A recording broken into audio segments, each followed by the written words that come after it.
Echo was kind of fun. Okay. We are officially going. Okay. Welcome back to the Island of Conquered Worm. It's been a while. And yet, in-game, not any time has passed at all.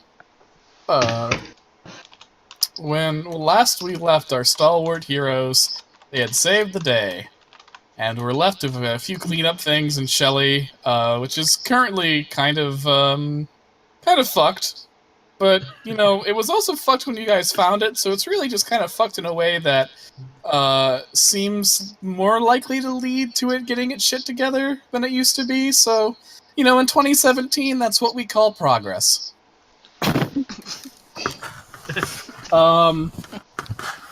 Speaking of fucked, one of the teammates of the party had a bit of a psychological breakdown. May have killed several people. And you've decided that since you know a person who can help you get into a person's psyche quite literally, to see if you can go in there and help your party member sort her shit out, so this can have a happy ending. Currently, you are standing in Mathaus' shop of curiosities in the back room. She's laid a cot down. You place the very carefully restrained Ayara there. She is unconscious. Howard and Mathaus' estranged son, Kay, have decided to hang back and watch over you all as you go deep into a meditative trance to enter the astral plane and see what's going on in Ayara's head. Oh. And this is the scene where we are today.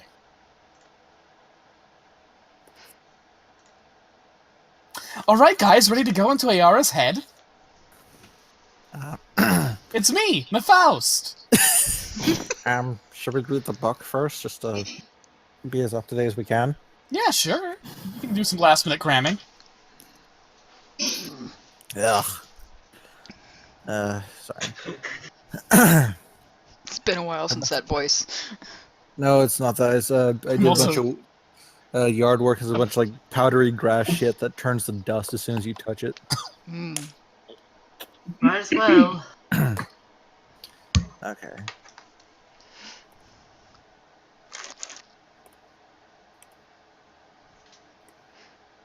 So the book.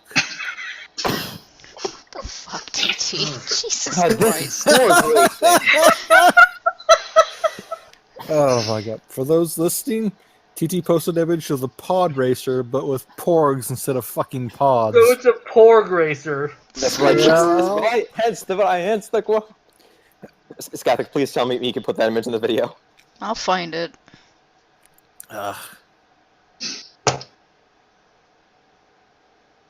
Alright, so the book. Okay. It's the book. We gotta roll a knowledge planes on that shit, don't we?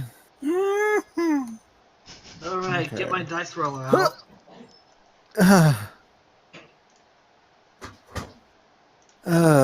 Welcome back, Tig. And the gods deciding. Welcome back, this guy. Tig. Oh, we don't have a dice room in this chat, I forgot. Nope, we don't. Wait, Nope. I can resolve that. Yeah, that's actually not a bad idea. Yeah, welcome back, Tig, in your low-ass... We now have a fucking dice roller room. Cool! Sweet! Me first. Hey! Me Here, first. the dice. Where the gods decide. Where the gods get their subtle revenge on Tig. He's subtle. He just doesn't like this planar shit, apparently. He rolled a 3, by the way. Oh. Yeah, it's about right.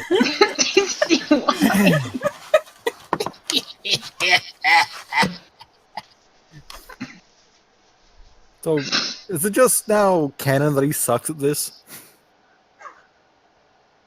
Ironically, Tig is struggling hard with mastering this. Maybe we'll say canonically someone is trying to keep him from getting good at it. Okay. I have to add another name to my fucking hit list. Shitty Sin is being a bitch. Maybe. I think at the moment she has more, balls in her court than just to Okay. fuck with Tig. You've all done. You've done some last-minute preparations. Mathaus gets out some incense, lights some candles, places some pillows for you all to sit on the floor, and outstretches her hands and says, "We should all hold hands, and I will do the sacred chant." I'm kind of scared for what the sacred chant is gonna be. I should have gotten the lyrics out beforehand, but I must have accidentally closed that window. That's Oh, It's fine. gonna be good. This is gonna be fucking great. You all hear in your ears.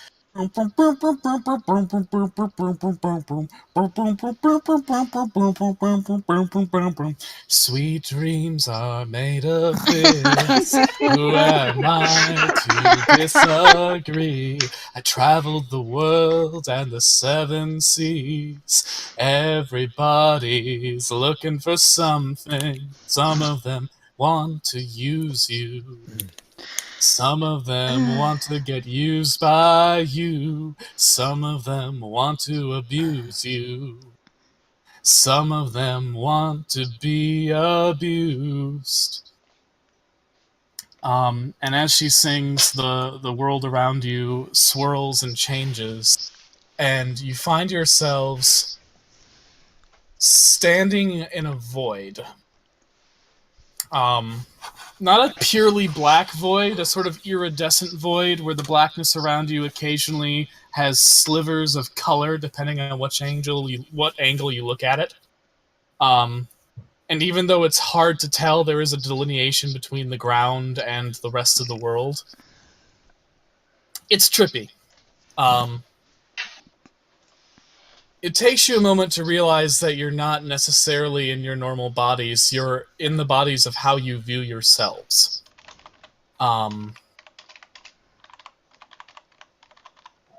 Perhaps idealized, perhaps the opposite of that. It all depends on how you view yourselves. Mathaus appears before you, and she appears very much like she appears in the real world. Almost indistinguishable. And she says, "Okay. Currently, we are in my mental landscape, my own little pocket of the astral plane.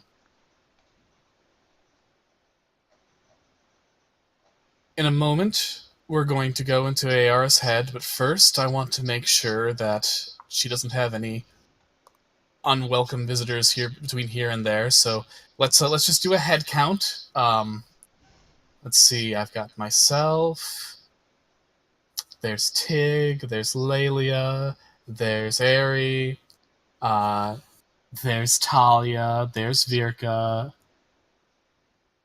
there's Tazra.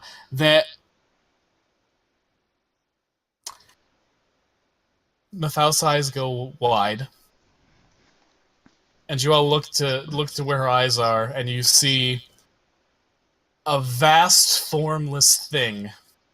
Its long, ever-shifting body stretching for what look to be miles.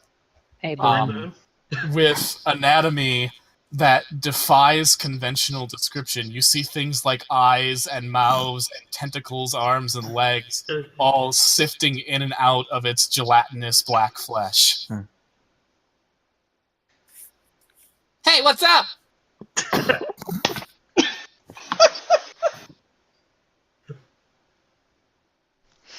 What?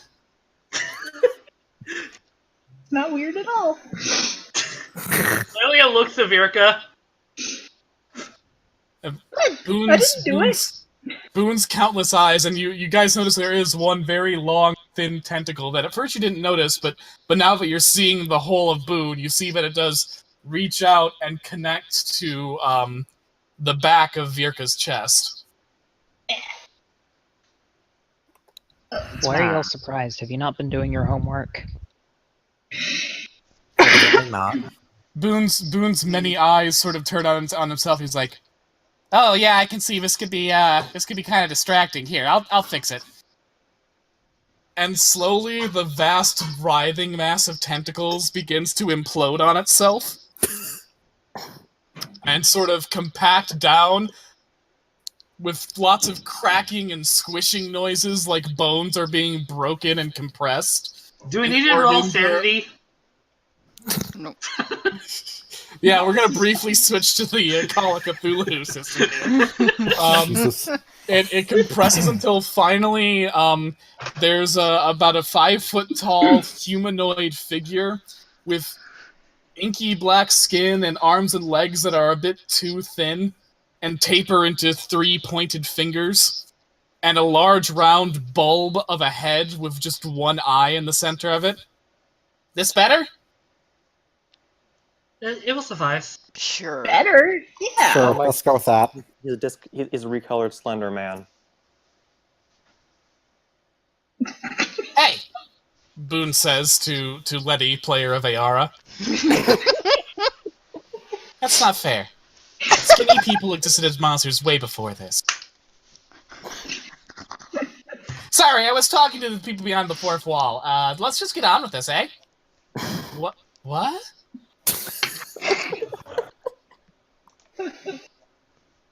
And the Faust turns to Verka. Is this... Should I do something about this, or... No, he's okay. And she looks at Boone, she's like, are you? Yeah, pretty much. He has yet to prove to be openly hostile. I'd trust him for now. Boone gives you thumbs up.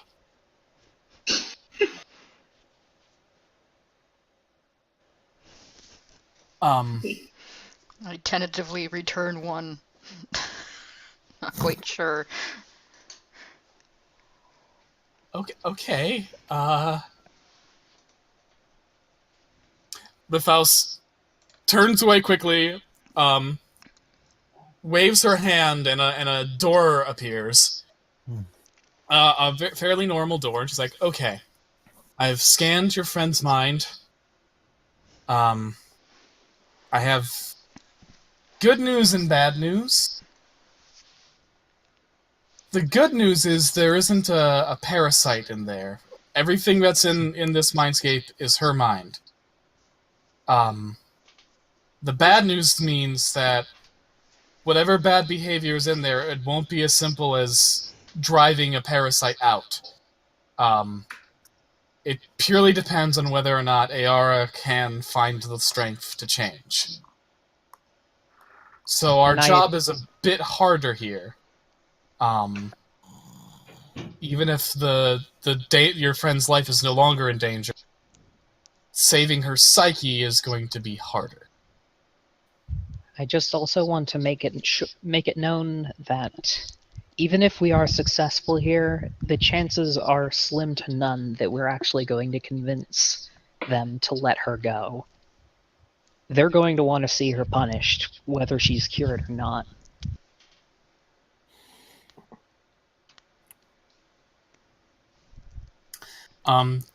Alright, some ground rules before we enter the door. First of all, you may have heard some stuff about if you die in the dream, you die in real life, and that's complete bullshit.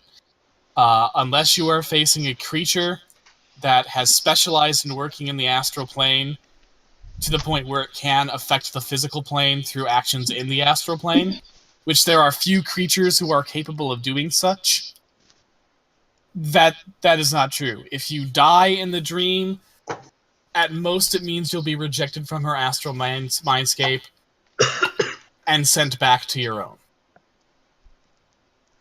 Possibly being injected into the raw astral plane, in which case you may face... Her eyes flicker towards Boone. Chances of parasitism.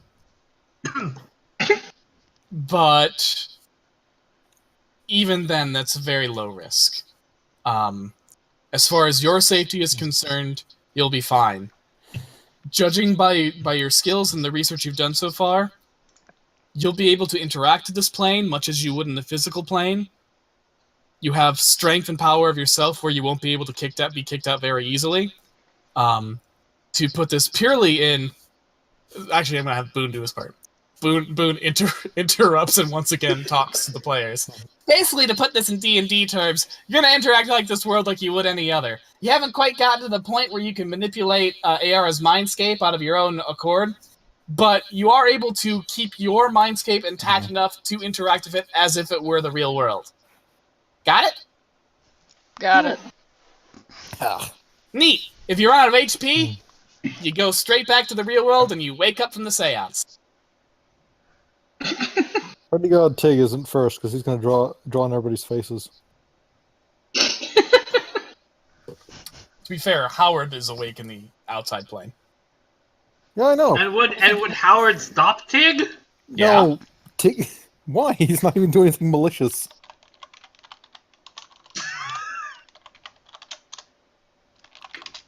I mean, I think Tig would at least have to convince Howard to allow him to draw on the... Because Howard would be like, oh, they don't like that. Yeah, but they'll get a laugh from it, and it'll calm them down in this horrible situation. And then Howard would agree. It's like, now, what designs? Okay. Kay will help. Well, of course he will. Kay's a dick. Now, because I have to keep the doorway between her mindscape and your mindscape open, I can't go in there with you. I'll be able to give you advice, but I won't be able to fight alongside you. But, again, her eyes flicker to Boone. I think you probably are packing some significant firepower, right?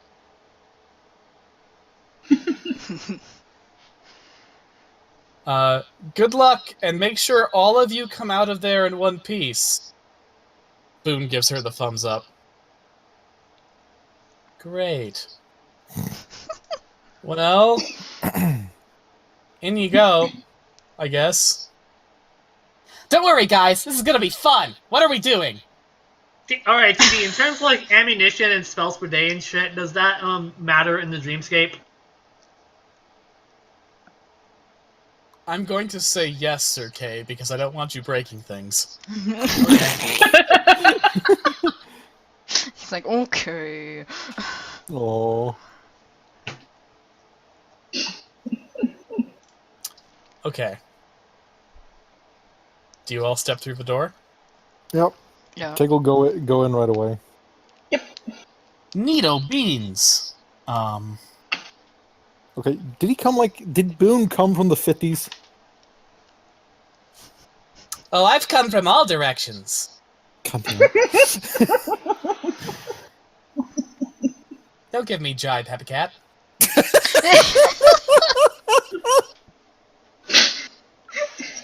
Holy shit. Alright. You enter the door and are greeted with the bright glare of the sun as you enter a large, sort of Frankensteinian hodgepodge of a town. You recognize buildings of all sorts of different styles. There's one that looks very much like the Bowl of Meat from Stoker. You see the meat market and the pub from Knob's End. The Waffle House, the IHOP from Uderson. Why am I only thinking of the restaurants? Because we went mostly to restaurants. A sort of chimeric mix of the three hotels from Walpole. It's essentially every town that you've visited on Conquered Worm and on the way to Conquered Worm, as well as several others, all sort of mixed together, like a flurry of town. And also slightly warped. Man, sorry. This is essentially sort of an town, the platonic ideal of a town, sourced from bits and pieces of memories of all sorts of different towns mixed together. It's also way larger than any town you've seen before, to the point where it could probably classify as a city, but at the same time it's not laid out like a city would be. It's almost laid out like a maze. There's one other interesting change. Instead of doorways and windows at the floor level, each building is structured so that there's essentially a booth in front of where the building is, or a part of the face of the building. And there's sort of a faceless carny at each booth, as well as a series of carnival games.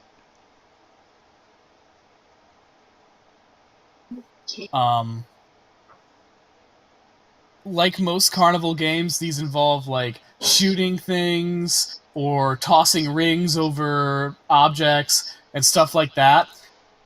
Except for the thing that you're tossing rings over or shooting with a pellet gun or whacking with a whack-a-mole stick looks sort of like generic villagers, but with very angry faces. Ooh. Some of the faceless carnies see you and they say, "Play the game, win tickets! Play the game, win tickets! Only way to proceed!" He started. Where did we start? We're in the mind, and apparently her dreamscape is a hodgepodge of buildings and carnival games. You're essentially in sort of a hybrid of every single town you visited on Conquered Worm before, as well as towns that you don't recognize because you haven't lived AR's whole life. Did you actually go into the Mindscape before I came here? We thought you were here. No, I wasn't. I was getting lunch, like I said I was. Fuck. Now this is awkward. They all said you were here. They lied to me. I thought you were here. I asked, "Are we all here and ready?" And they were like, "Yeah." And I was like, "Even Casey?" And they're like, "Yeah." I was like, "Okay." I thought everybody was here. No! Well, we'll just retroactively pretend you're here. How did we get here? What did we do? Nothing yet. Saying sweet dreams are made of this. Essentially, Mephaust had you all sit in her shop. Howard and Kay are going to watch over you all while you're asleep. You all sat in her shop, Mephaust sang a chant, and you entered Mephaust's dreamscape first. You guys saw Boone as he appears mentally, which is as a giant, several miles long, vast, formless Lovecraftian monster. But then, for your sake, he compressed himself into a 5-foot-tall, vaguely humanoid body with a large bulb for a head and a single eye. Mephaust and Boone jointly gave you guys the rules of this place, which is basically you're able to interact. You're stable enough dream warriors to be able to interact with it as you would the real world. I.e., you use all your stats as normal. You can do all the stuff you can normally do, sort of like you were playing any other session. You're not quite at the point where you can actually shift and manipulate the substance of things. That's some advanced dream warrioring. But you're at the point where it won't be very easy for AR's mental landscape to reject you. You're not gonna die if you die in the because AR is not an astral plane creature. She doesn't actually have control of the astral plane beyond just being able to dream. It takes a very specific set of skills to be able to kill people in the real world by killing their astral projection. But if you do die, you will essentially be sent back to the waking world. You'll wake up and you won't be able to affect Ayara's dreamscape before. And Mephaust dropped the bomb that whatever's happening with Ayara, it is not a foreign entity. It's not a parasite. It's not some monster afflicting her. It's a part of her own psyche. Which means that on the one hand, Ayara's life isn't in danger. On the other hand, it will be harder to stop whatever the source of the problem is, because it requires Ayara figuring out a way to fight off a part of herself. Stop, Pepper, stop. And that's what you missed. Kinda. Kinda wish I was there to react to that in character. I apologize. You haven't really said or done much.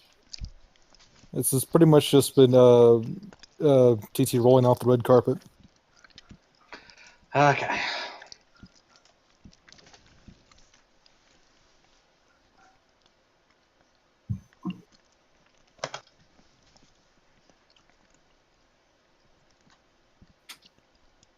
So yeah, now you're in this town that's an amalgamation of towns where the face of every building is a carnival stand with carnival games that use essentially generic, like statues of generic mean, surly-looking villagers as the various things that you shoot, throw rings over, hit with whack-a-mole sticks, etc. And a carnival barker at each place is shouting, play the game, win tickets. Only way to proceed. Play the game, win tickets.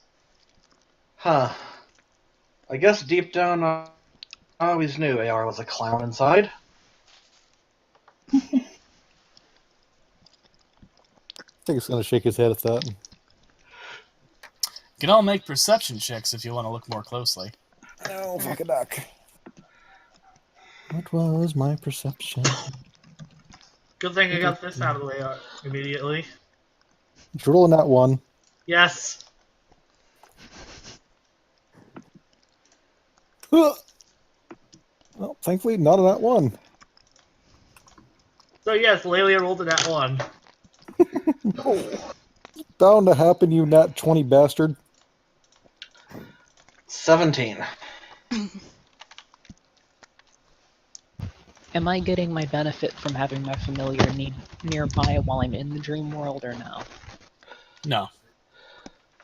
For all intents and purposes, your familiar is not here with you. Doesn't Fucking matter. hell, Ari. Jesus. We're back to the rogue bullshit. Okay, Ari. You see, sitting in a corner in like an alleyway, an old Tengu in rags.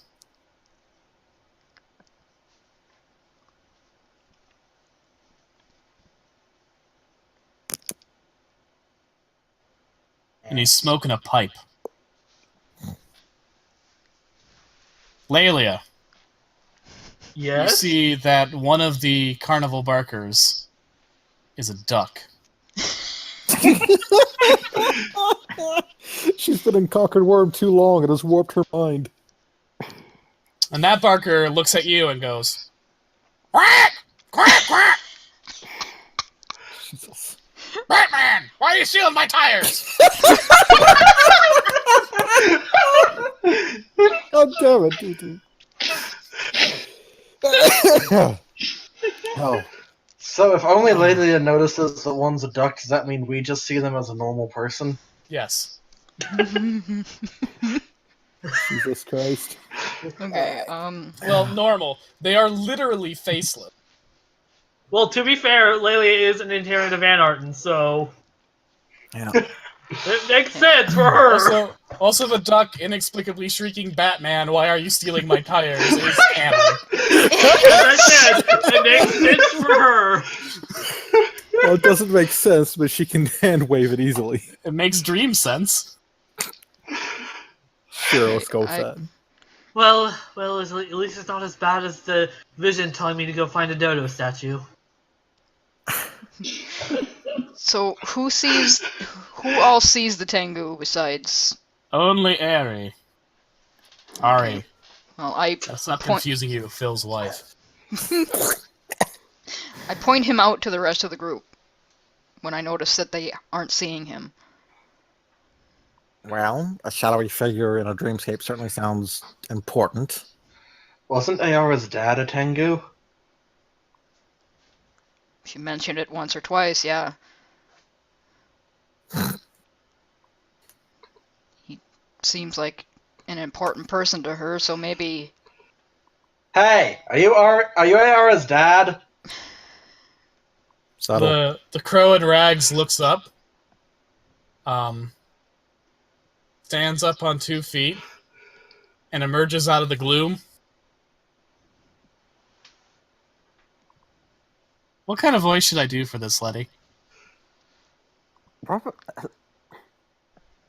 Batman, if he was a heavy smoker. Batman? So, Nolan Batman. Where is he? Where's all these Jesus Christ. Someone knows where he is. I'm just getting into the voice. Okay. That sounds painful. Okay, It hurts the throat a bit. Okay. I don't think we're ever going to be able to get anything done with that. So, not that, then? So not that. Maybe something like Crow? Crow? Quogro or Crotty Robot? Crow with Q. Hey, Mike! No, that's too close. Crotty Robot is way too close to Boone. Oh, I'm assuming plus a smoker is part of whatever voice you give him. The Tengu hobbles his way towards you, and you realize, looking through at his rags, he's incredibly thin. I'm sorry, I'm a bit hard of hearing. What did you say? Are you Ayara's dad? He chews his pipe a bit. That's an intriguing question. I'd say biologically, no.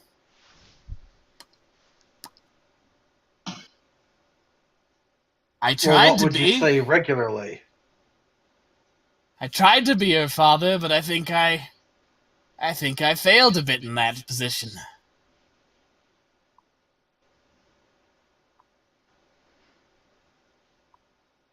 Why are you asking? Well, we're trying to save her. We're looking for a place to start. Well, it's good that you're here then. This is the beginning.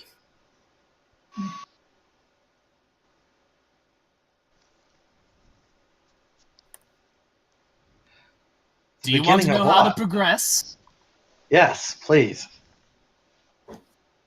Well, it's quite simple. You see that tower, and he points, and you look, and you follow his gaze, and eventually you see, which somehow you didn't notice before, but at the center of this sort of labyrinthine city street is an enormous tower. Unlike other towers, there's not a it seems to just be like a cylinder of stone, save for a tiny window at the very, very tippy top. To proceed, you have to save the princesses. To do that, you need to get tickets. It's that simple. Yeah. So what's to stop us from flying? Well, there are 2 people here who do enforce the rules. I would suggest not getting on their bad side. They're very uptight.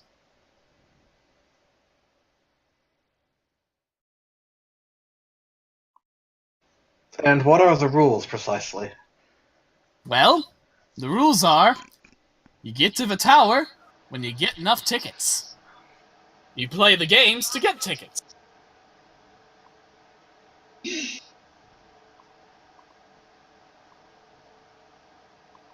That's it? Yep. There's no hidden clause? Well, you know, you think it's easy. It's really not.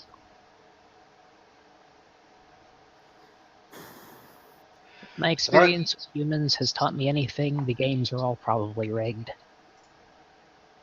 That's true. There's no real right way to play it. And then you hear someone shout, "That's not true!" Out pops an enormous ogre-sized oaf. In shining gold and silver armor with a bright blue cape. It's sort of a misshapen caricature of a human. Again, ogre is a pretty good comparison also in terms of just general proportions, but it's dressed in very brilliant armor, almost eye-searingly shiny. The ogre bursts in out of nowhere, pushes the Tengu down and says, "That's not true at all. It's very, very simple. You play the games and you get tickets." Okay, but don't shove people. What the hell Hey! are you? Hey! Fair point.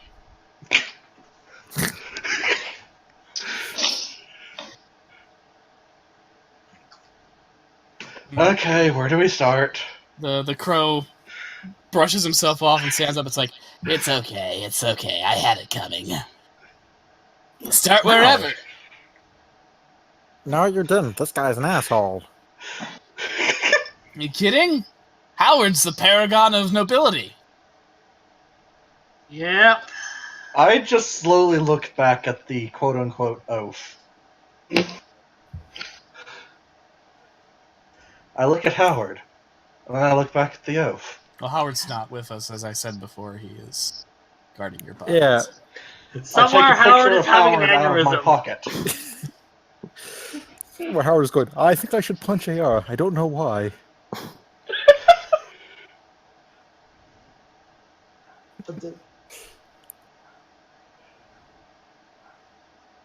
Tigger's just gonna rub his eyes going, no, this is bullshit. No, it's not. No, it's not. It's very easy, and it's not hard at all. You just have to play the games right and get tickets, and then you can go. It's not a big problem at all. You're making something out of nothing.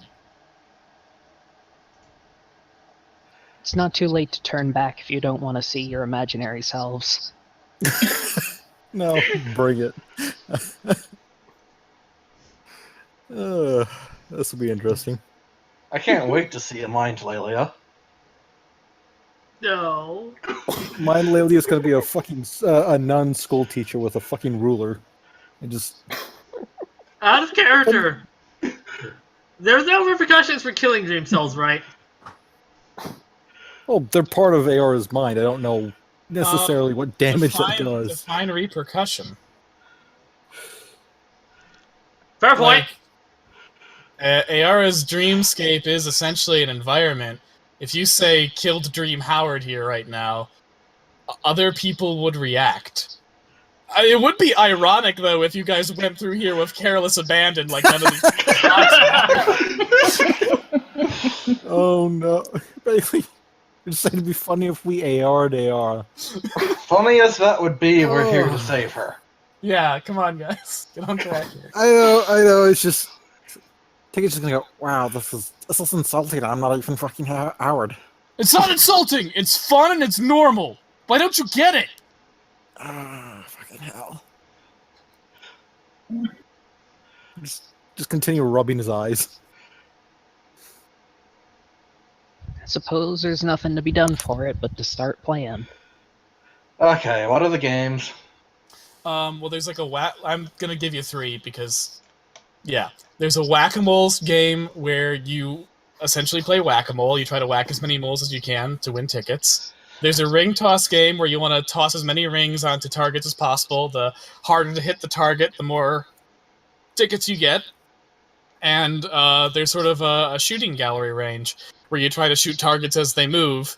And again, the more you get and the harder to hit ones that you get, the more tickets you get. Ring toss. Shooting gallery. Okay, so at ring toss, the rings you're handed, they're kind of cool. They're sort of see-through orange, and they're shaped sort of like little burning rings of fire. Boone looks, he's like, "Wow, she's understands what plastic looks like before it's even been invented."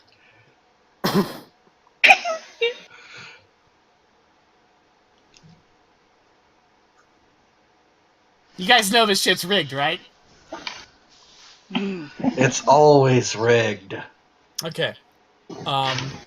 Make some dexterity attacks to throw your rings. How You get many? 5. Okay. Out of character, Ari is going to be standing to the side watching, just kind of observing what happens. Yeah, that makes sense for Lelia too. I am going to give Casey... make that Talia a, one of my hexes, the lucky one. Hold on.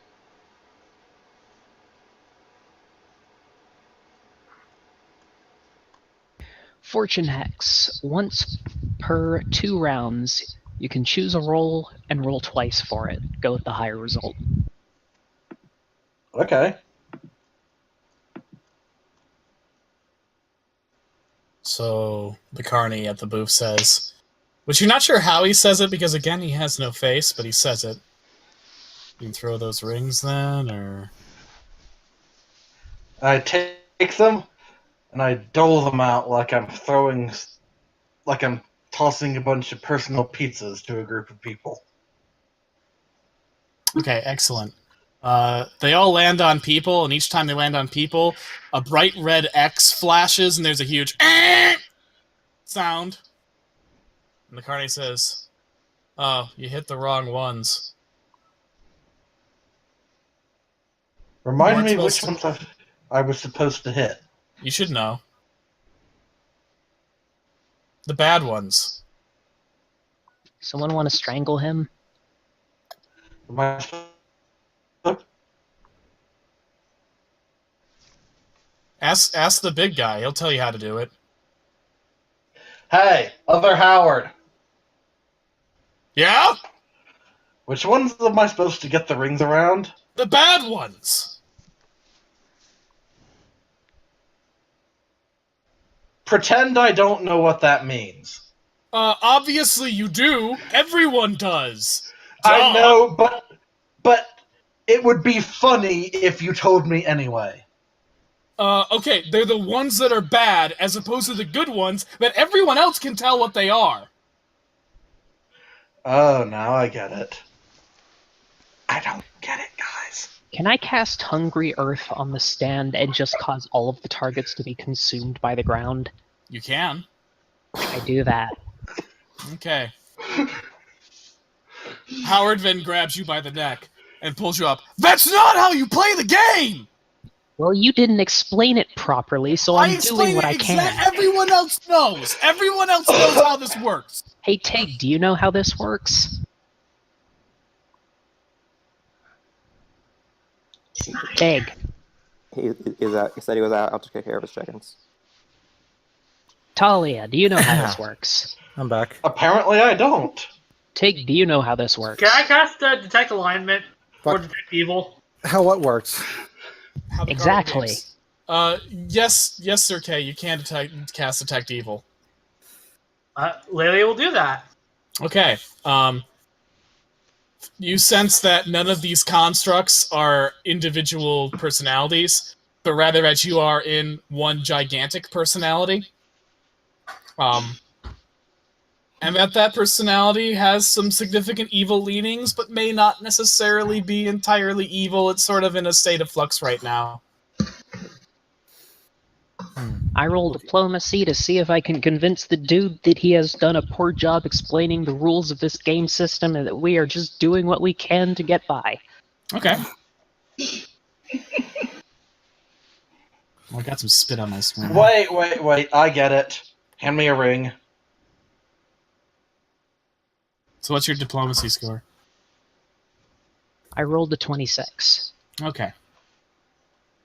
The Howard construct sighs and says, "Okay, look, if you're having trouble figuring this out, which you shouldn't because it's very simple and obvious to everyone who apparently isn't you, you can go see the Master. She does everything right all the time, and it's super annoying." Somebody hand me a ring. I get it. I want you to know I hate you right now, TT.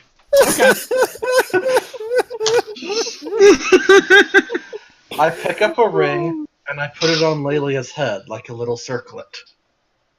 That's not a target in the game. Go see the Master. Oh my god.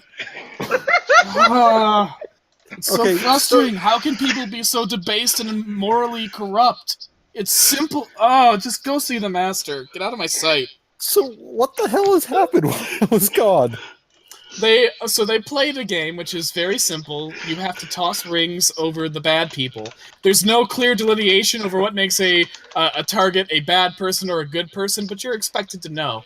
And they obviously couldn't tell who they were, and so they got no points. And Dream Howard scolded them, and they argued this is confusing and we don't get it. And Dream Howard just told them this is obvious and they should get it, and did nothing to explain. Okay, wait. What do the targets look like? Is there any distinction between them? They all look like generic villagers who are angry and surly. They're all technically different, but there is no way to really figure out which ones are supposed to be bad or good.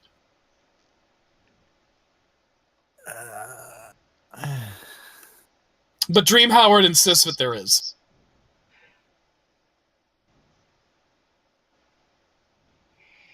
If you want to figure it out, go to the master. She understands this perfectly. She's really annoying. Where's the master? There's a thing in the dice roller room there, TT. Oh god. Oh, well, I'm looking at my notes for this fucking setting. Okay, you want to do a sleight of hand to steal the tickets. Yep, I'm going to do that. In front of the our dim-witted paragon here. He's busy rubbing his face and scolding the rest of you. Oh, fair enough.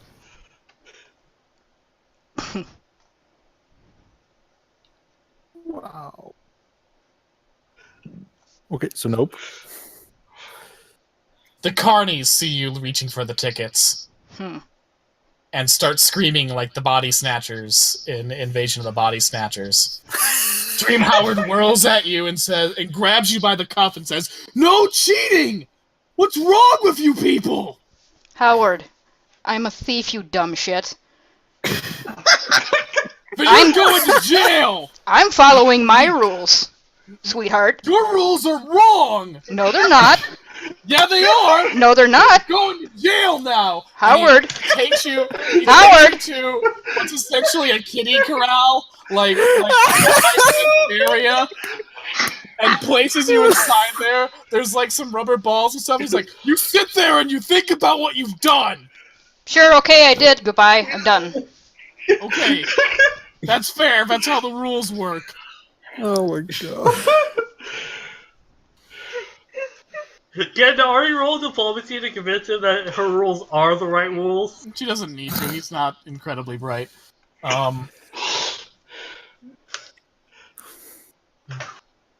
So what do you guys do? If I see her, if this works, and if she survives, I'm going to punch her. We look for the master, I guess. Oh yeah, the master's down there. You can tell her place right away because there's like this weird bondage theme. I tempered my expectations already.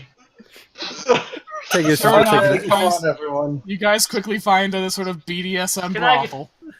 I'm going to... When we get after this, I'm going to drown her. Oh, don't be so thin-skinned. You knew what you were fucking gonna what was gonna happen. You knew it. This is my way of coping. Okay, so you all enter the BDSM brothel, and inside, standing on several faceless slaves in shackles, is a 9-foot-tall, long-legged, far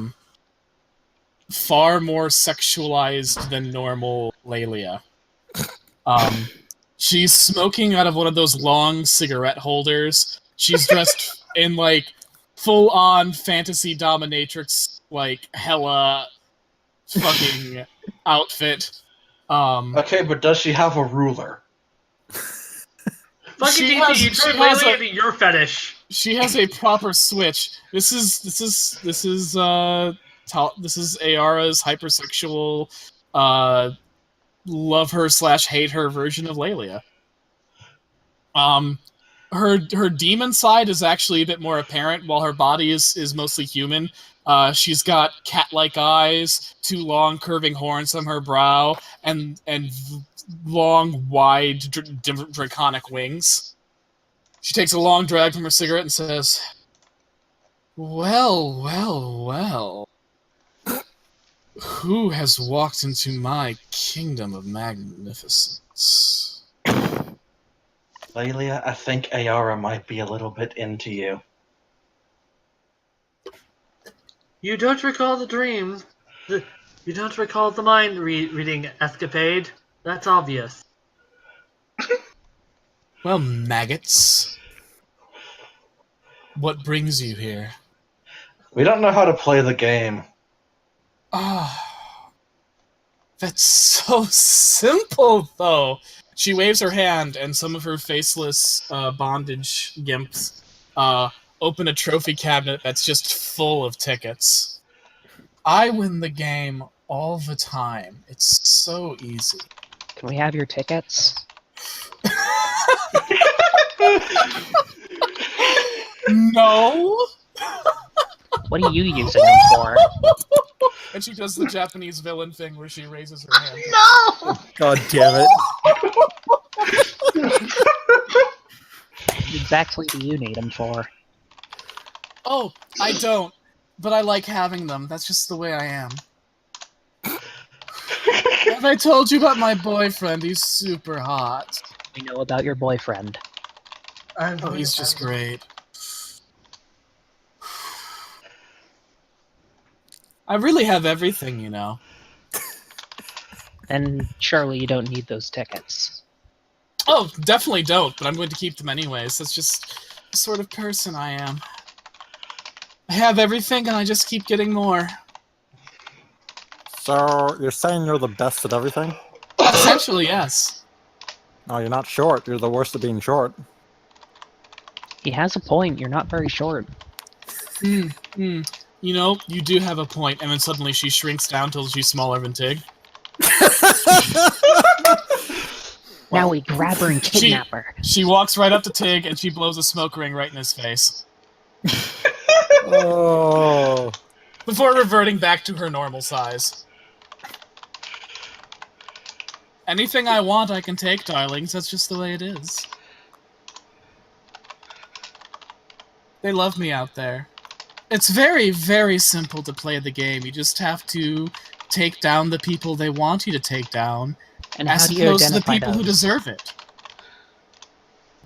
And how do you identify who they want you to take down? You know, if you have to ask, you'll never know. That's the problem. Just come with us and point them out, for the love of God. Why? Because you're supposed to help us. Am I? Yes. You know, maybe that little lizardy fellow told you I was supposed to, but have I ever really helped anybody? Slaves, have I ever really helped anybody? And they all shout, "No, mistress."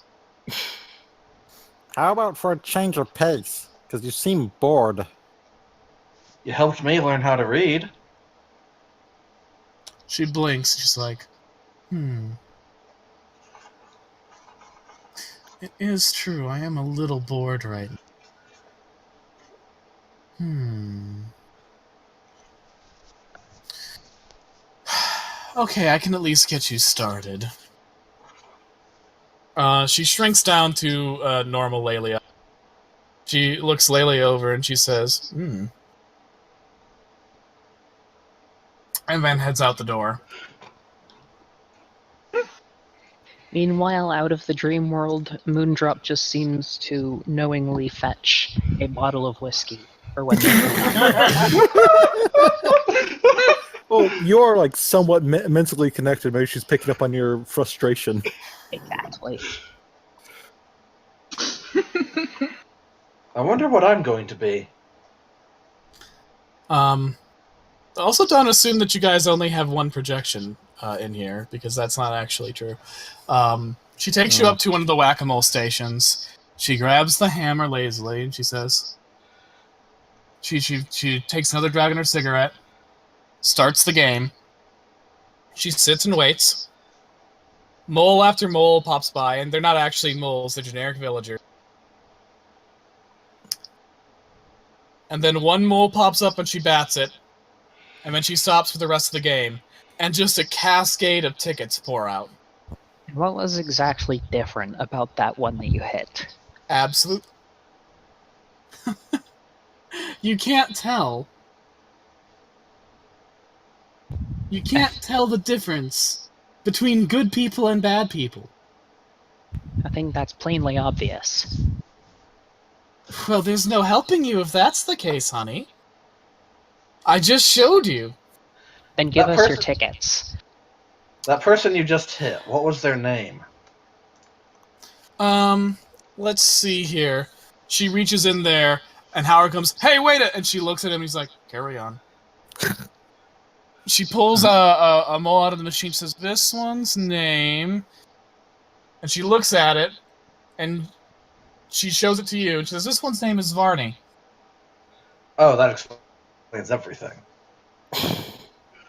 But when you look at it, it doesn't look like Varney. There's nothing that says Varney on it. It just looks, kind of the same as the others. I point to the hole next to Varney's, and who's this one? Oh, that's some bartender and some bar. Just as bad as this one, really, but he's not a bad person. And what about this one? These are some sailors from that bar.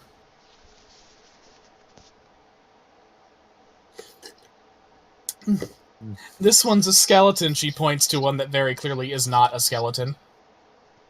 He said some cutting remarks, but that doesn't make him the same as this one. Even though they really do look very, very similar.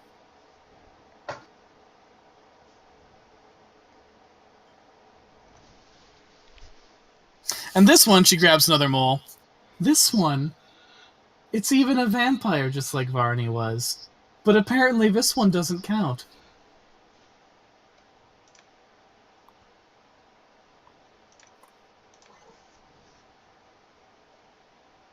Do you see? Yes. I think so. So, we airing this place?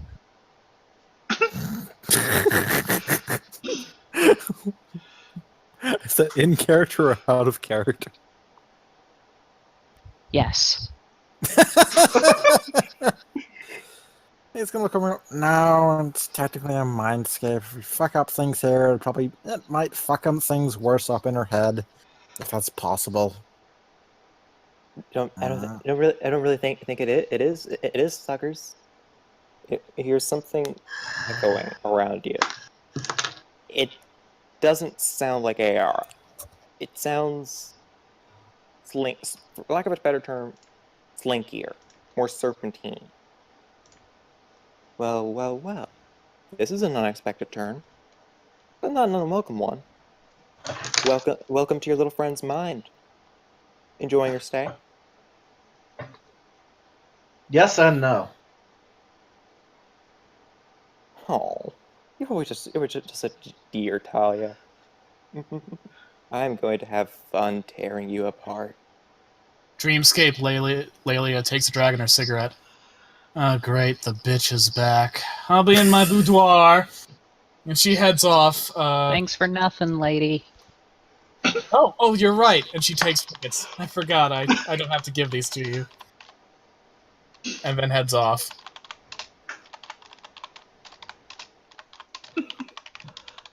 So, Mrs. Bitch, who are you? Who am I? Or rather, what am I? Now that's a question for the ages now, isn't it? Yeah, that's why I'm asking you. I suppose the best answer would be that I was part of Ayara. But let's see, I suppose that I've since come into my own. The Howard projection shakes his head. That voice is by far the worst player these games have ever had. And yet here I am at the top, bitch. What about it? It's cheating! It's wrong! If she's cheating, can we cheat?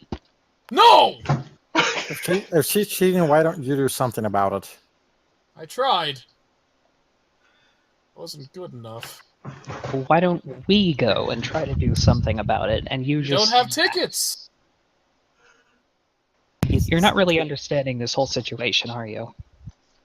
To be fair, he is a caricature of what of Howard. He wasn't exactly meant to be smart. Quit saying mean things! They're not incorrect. Yeah, are Howard. Yeah, Howard's not that dumb. Yeah, I'm not dumb at all! Your Howard isn't that dumb. Mine is. You don't really get it, do you? Here, I'm queen. I rule it. Every little concept, except every thought that our dear little firebrands had, is real here, including me. Hey, excuse me, ma'am! Boone comes back after a long period of absence. You see his arms are brimming with rolls of tickets. Hey, guys! I really should have seen. What the fuck? Saw that. I really should have saw that coming. What the fuck? Oh, it's really easy. You just have to hit the right ones. Don't question it, just accept it and move on. Fucking.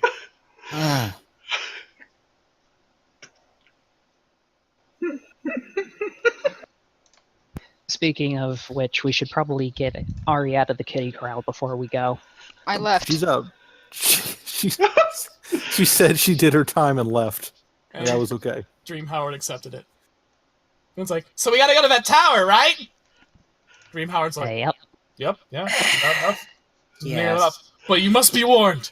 The tower is guarded by a fearsome foe. How fearsome? I'd say at least a 5. On a scale of what? You know. It's Oh, of course I do. it's about all you're gonna get out of him. Just out of character again, Ari has just been sitting in the, by the kitty corral, just rubbing her temples. The Tengu comes up to you, taps you on the shoulder. When you look at him, you peer into the hood and you realize that there's no meat on his bones. And he says in a hoarse voice, "If you make it to the end, tell her I'm sorry." And he crumbles into dust. Huh. And here I thought that little bastard would last longer. Funny how things seem to work out in your favor sometimes. I'm not sure how much favor you think you have here, because if we don't succeed, you're going to be lobotomized. And you and what makes you think makes you and what's to say that's not what I want? What I want, short stuff? Because if that happens, this entire place is going to be basically nothing. Short stuff. Double stuff. And Double stuff Oreos. Hey guys, when we get out of here, we should try double stuff Oreos. Okay, Boone. Are those a thing? Think about it. Without any of this, it's just me and her. Complete and total access to our dear little efforts, mind and body, and all the time in the world to break her or even more. Hey! You're having- Hey! I'm looking forward to it. Hey! What? Hey!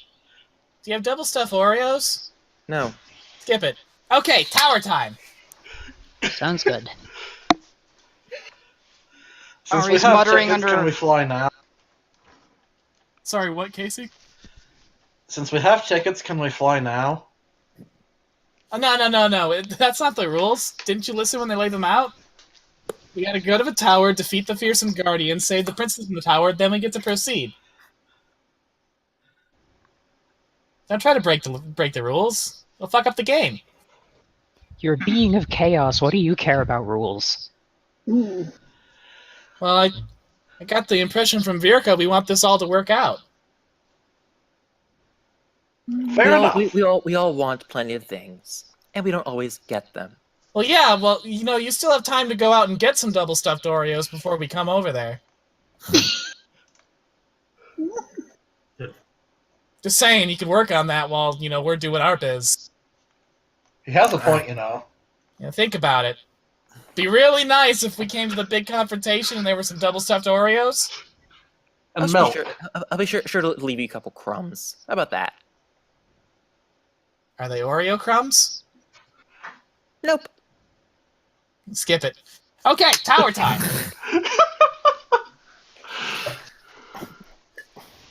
You could just hear a faint sound of something banging its head on something else. Still the most serious episode I can remember. True. In a very serious horror campaign.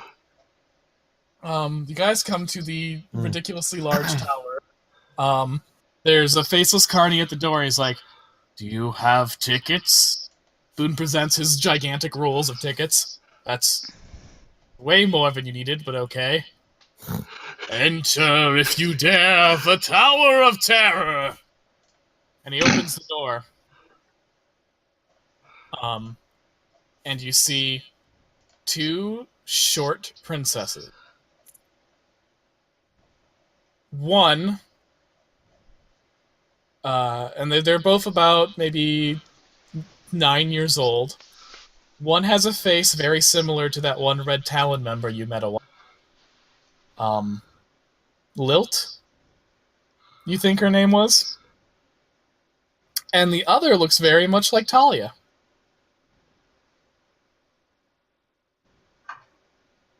Hello! Hi! We're the princesses! Is one of you in danger? We're both in danger! Well, we're supposed to rescue you. Cool! And then they run. They just bolt. Is anyone else thinking of the "Please, Mr. Obama"? That is exactly the voice. That's exactly the lisp I was going for. I just didn't go full God tilt damn with it. God damn it. You know, if I'm being honest, part of me was expecting my dream self to be a dog. Let's get this Princess over with. Talia sticks her head out from the door and says, Well, that's sort of self-deprecating. and then continues to run up the tower. I don't see how. This is from AR's point of view. Apparently dogs are bad. I mean, I don't really like them either, but fuck. You're both weirdos, and then I give chase. I've I'm a heard bad they're one. delicious. I'm not that much of a monster. Like that is just gross, Boone. Dog. Can confirm, dogs are delicious. Boone, I I'm swear going to to God. drown you. Dog, I'm going to drown the both of you with like a basket full of them. I Okay, don't- yeah, that was I don't a know, I've had- poor choice of metaphors. I've had to survive on dog before. Wasn't half bad. There'll be time for eating dogs later. And Boone rushes up the stairs.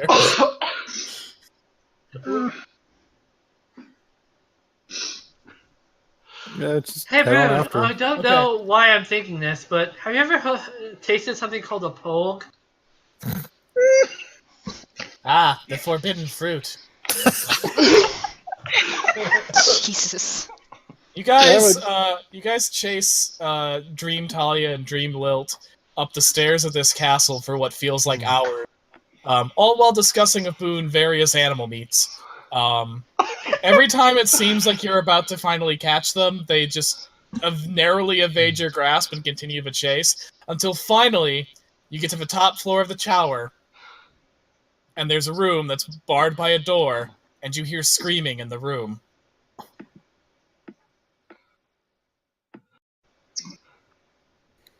What kind of screaming? That's not very descriptive. Yeah, it is. Oh my god. Well, I'm going to turn into a boulet and ram through the door. Nice. You ram that door. You ram it hard. It bursts open. God damn it. And inside is a giant animatronic or puppet minotaur, like a giant, very fake minotaur. Ah ha ha ha ha! Ah ha ha ha ha! Ah ha ha ha ha! Ah ha ha ha ha! Ah ha ha ha ha! So, he says, and his jaw is like just flopping regardless of how he's like phrasing things. Sometimes, like when there's no dialogue, it's still flopping up and down, and other times it kind of hangs loose when he should be flopping more times to pronounce syllables. It's really Like bad. a super monster. Like a super monster. Ah ha ho! So you have come to my castle. Well, too bad for the princesses. are in another place. You will have to go there to defeat me. Sure, just point us in the right direction. Yes! He turns, and there's a new door. You must go there! To the conquered worm! Okay, I headbutt that door too. Farewell. See ya. You go through that door, and suddenly everything around you disappears. What reappears in its place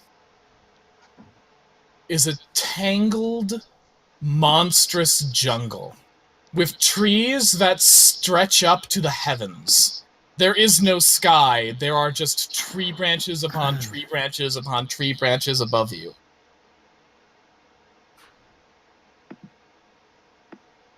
The sounds of strange animals in the forest fill the air. You are now lost in the woods. Is it Tuesday already?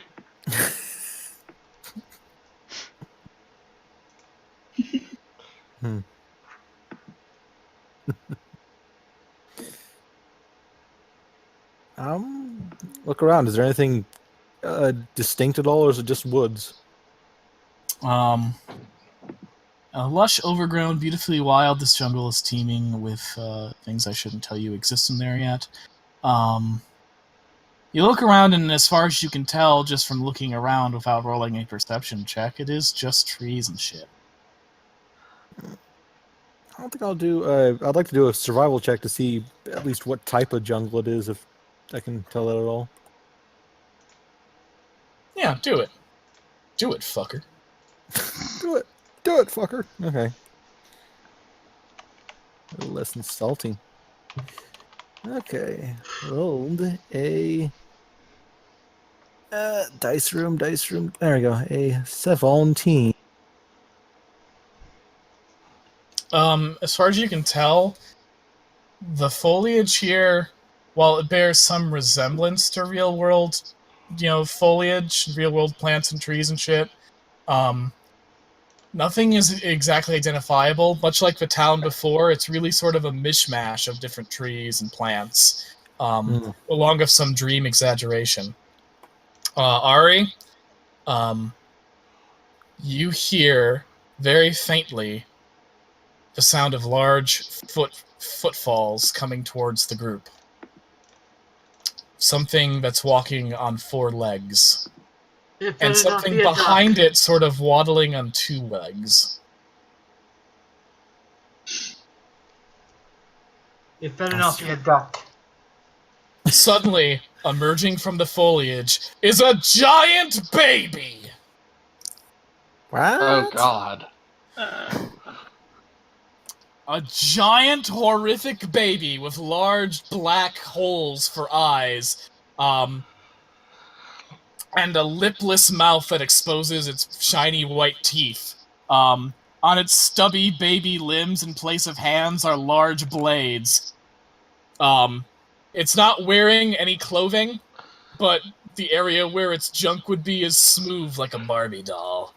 It waddles towards you, and it stands 12 feet tall. It's slashing in all directions with its bladed arms.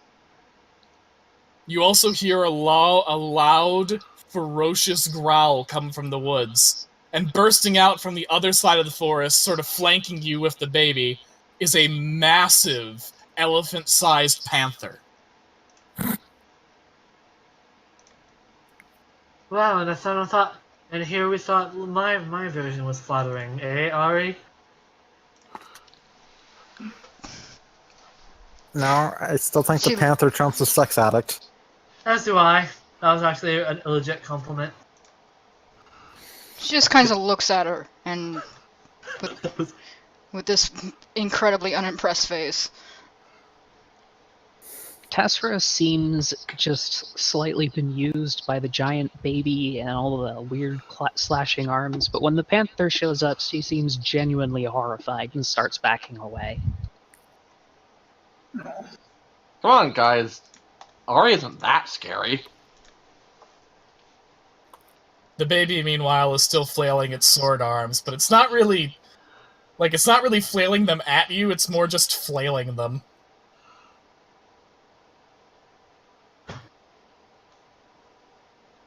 So, this is kind of fucked up, right? A little bit. That's a Wednesday. Like, I didn't think human babies looked like that. Didn't think They did. don't. Are you sure it's not a Maybe they do? Kyton?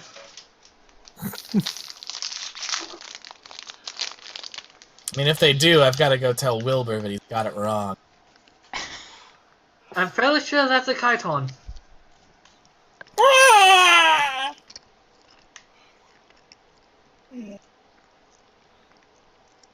So the panther is circling you guys while the baby is just sort of flailing spastically behind you.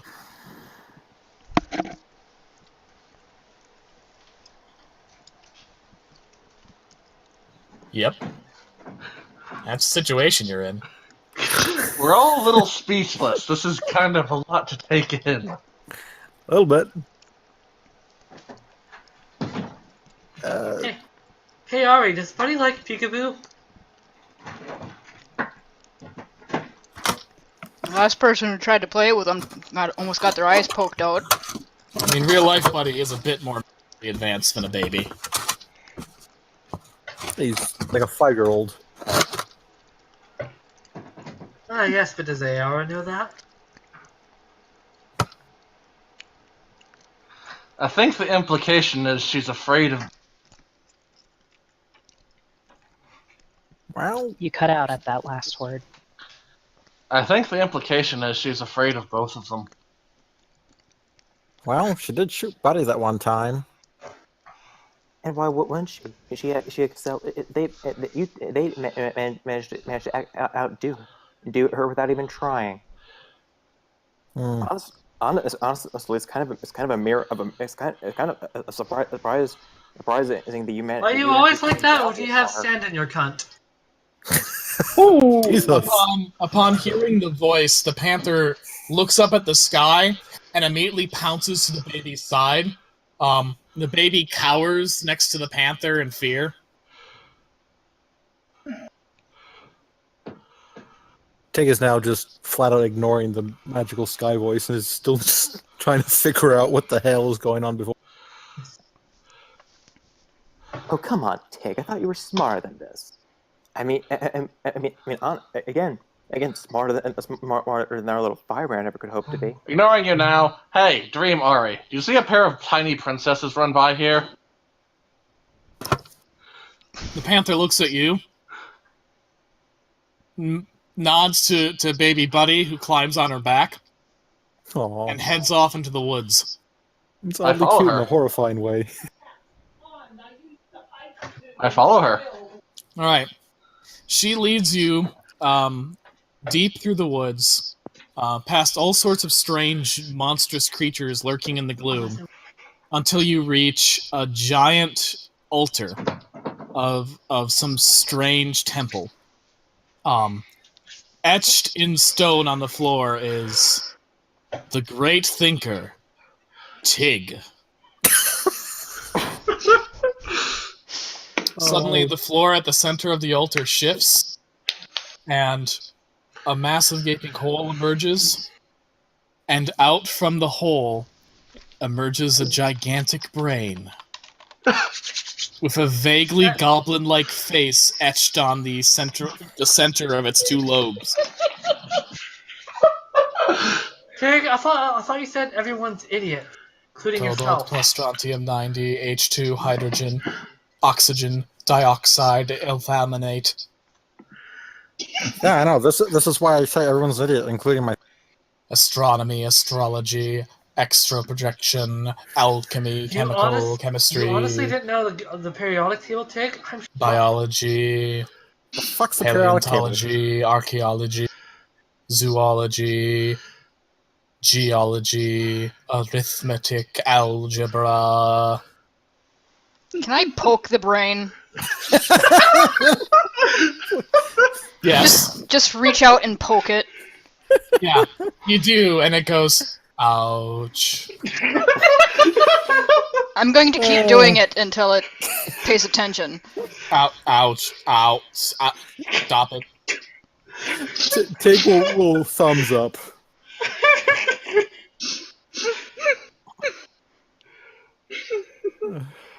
You have a question for the great thinker. All right, idiot. Where'd the princesses go? I'm not an idiot. I am intelligent. Then you know where the princesses went. Arithmetic, subtraction, addition. And if you don't, you prove you're an division. idiot. Ooh. The brain turns around and floats out through a hallway, continuing its stream of vaguely intellectual babble. Marxism. Feminist theory. I guess the words put up or Psychoanalysis. shut up don't exist in this world. Freud. Jung. I guess follow Adolescence. him down the corridor. Yeah, I guess. I walk up right behind it and keep poking it as he's floating. Stop, please.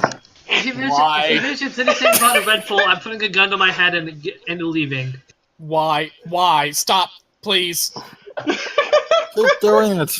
It's getting results. The brain stops and it turns around and it's like, you know what? Fuck this. I'm out, and it disappears in a puff of smoke. That was very Tig. Worth it. He's Dream Ari puts a paw on its face and growls something that sounds very close to fucking hell. Oh, like you wouldn't if you didn't have fingers. The panther gives you an absolutely withering glare. You're discount me. Eat a dick. Make a will save. Ooh. Is it trying to do an intimidate check? No, it's trying to do an I'm disappointed in you check. Oh shit, there's no saves against that? Yes, there is. I just rolled a giving natural Ari a mom 20. glare. You can't be out mommed, I guess. Damn. The panther gives a melodramatic sigh and heads off in a different direction than the Tig Temple. Bye, Dream Ari. So which way do we go? It looks back at you guys, and it motions with its neck to like, come on, like essentially saying, "Follow me, you dumb assholes." So did Ari just outmom Dream Ari? Yeah, Okay. I mean she's the real thing. I mean, I like to state before we go, Tega's going to tie two bombs together and toss them down the temple hallway. They are stink bombs, so the temple will smell like shit now. all right. You guys travel through a part of the woods that, as you go through deeper, it gets more and more encrusted in spider webs. Looking very much like Merkwood in Peter Jackson's critically acclaimed Hobbit trilogy.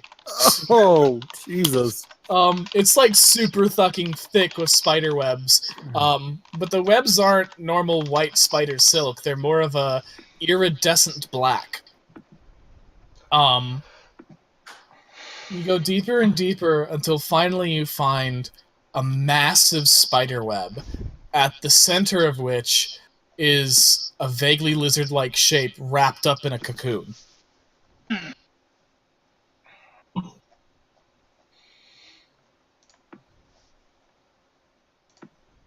Are you okay in there?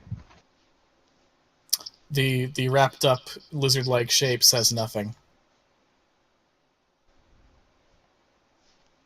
It might be dead. Boone is looking at the webs and he's like, I feel vaguely insulted for reasons I'm not entirely sure of.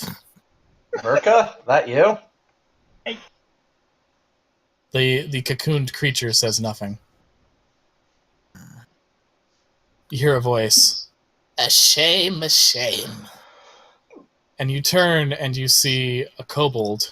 Kobold looks very similar to Tazra, but is spikier, toothier, and all the while basically looks like a a haggard, gnarly witch. Like, if you take like your standard green, wicked Halloween witch and apply that same principle of what that does to a human woman to a kobold, that's essentially what you've got here with this kobold. Essentially, a Wicked Witch in the West version of Tazra.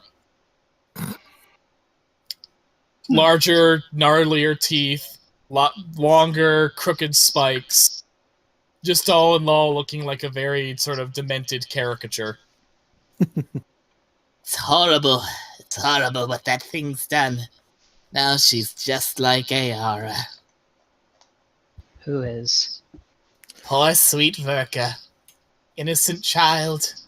Now she's got a second voice, an evil voice, pressing her to evil things. Hey. It's not evil. I didn't think I was doing bad things. Boone, let me take you out to ice cream later. Ari pats the Boone Slender Man thing on the shoulder. Trust me, Boone. Well, you're not that bad. You've already you and Barrick have done better than Era ever has. Yeah, and Boone's a hell of a lot better than you are. Fair enough. Again, I'm not exactly meant to be helpful. Now am I? Strange. It's almost as if Yeah, you something really need to cut Ayara some slack. When Boone is telling Verka to kill someone, he at least respects it when she says no. He also helps. Oh please. Honestly, I can't really feel honestly you haven't caught on yet. So far, the only people I've killed have been that store owner and those rats back at the college. Yes, the only people you've killed have been all 100 of them. I've been a little voice in Ayara's head for all these years. Now, though, I'm the one in the driver's seat. I'm not giving up that seat anytime soon. What if we call shotgun? And then you're not going to get shotgun now, are you? What if we just sit in the back seat and kick you in the back of the head once in a while? You really don't get the whole this is my playground, do you? Not particularly, because we've marched into much worse playgrounds and messed people up that were much scarier. The ground suddenly has a scale turn bright pink.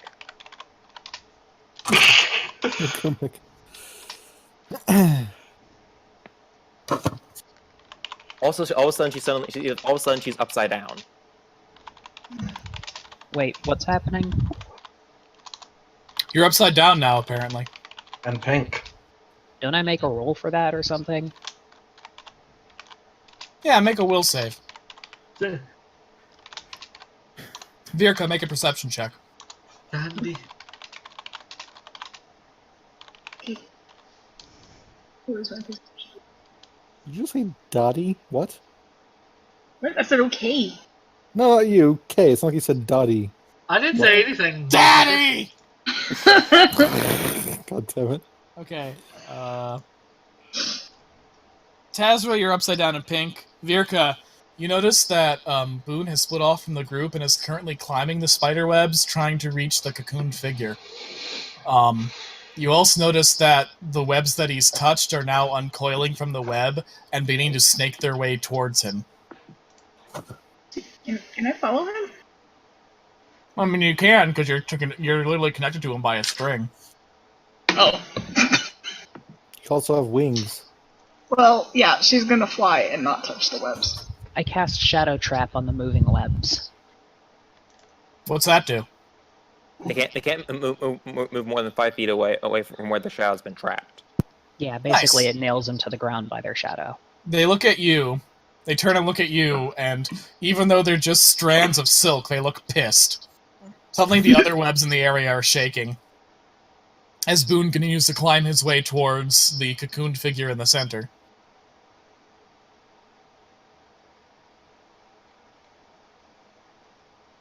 Boone, what are you doing? I'm gonna get her out! It's okay. It's not real. But it's not fair. Hmm. She shouldn't be trapped like this. She shouldn't be stuck. Guess not. Okay, I'll help. The two of you reach the cocoon figure and start pulling on the webbing, wrapping it up. You do realize that she's not technically alive, right? You know, I don't really care what you say or think. Fair point. And together you guys manage to free Dream Verka from the webbing. The downside is that all the webbing is now moving right now. Eyes are starting to form around it. So imagine essentially like Christmas lights, but instead of bright little balls of light, they're horrible, bulging, veiny eyes. Ew. Tasra is going to throw another... TT's Christmas lights. Tasra I mean, yeah, I throws do essentially have that in my room. That's not even a joke, that's literally true. Oh, no one was And shocked. nobody was surprised. No. Tasra throws another shadow trap at the unfurling webs and calls to her double. Hey, you really gonna let some pink pretender show you up in witchcraft? You've been studying this your whole life. Get to it.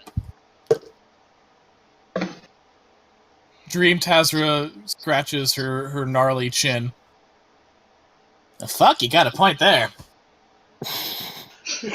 And she holds her hands out and starts essentially speaking in Infernal, and dark, evil magic bursts from her fingers and begins combating the webbing.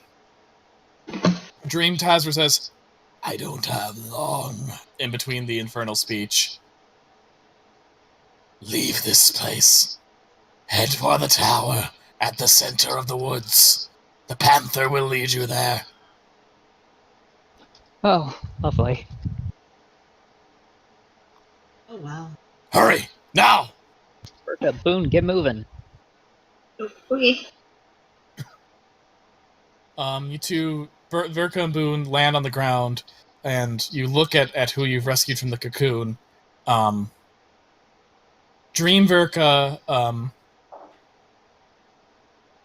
looks essentially like a much like Talia and Lilt. She's basically a child version of Virka.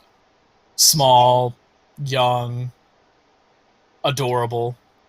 But in her case, Dream Virka is also dead. Oh. That's depressing.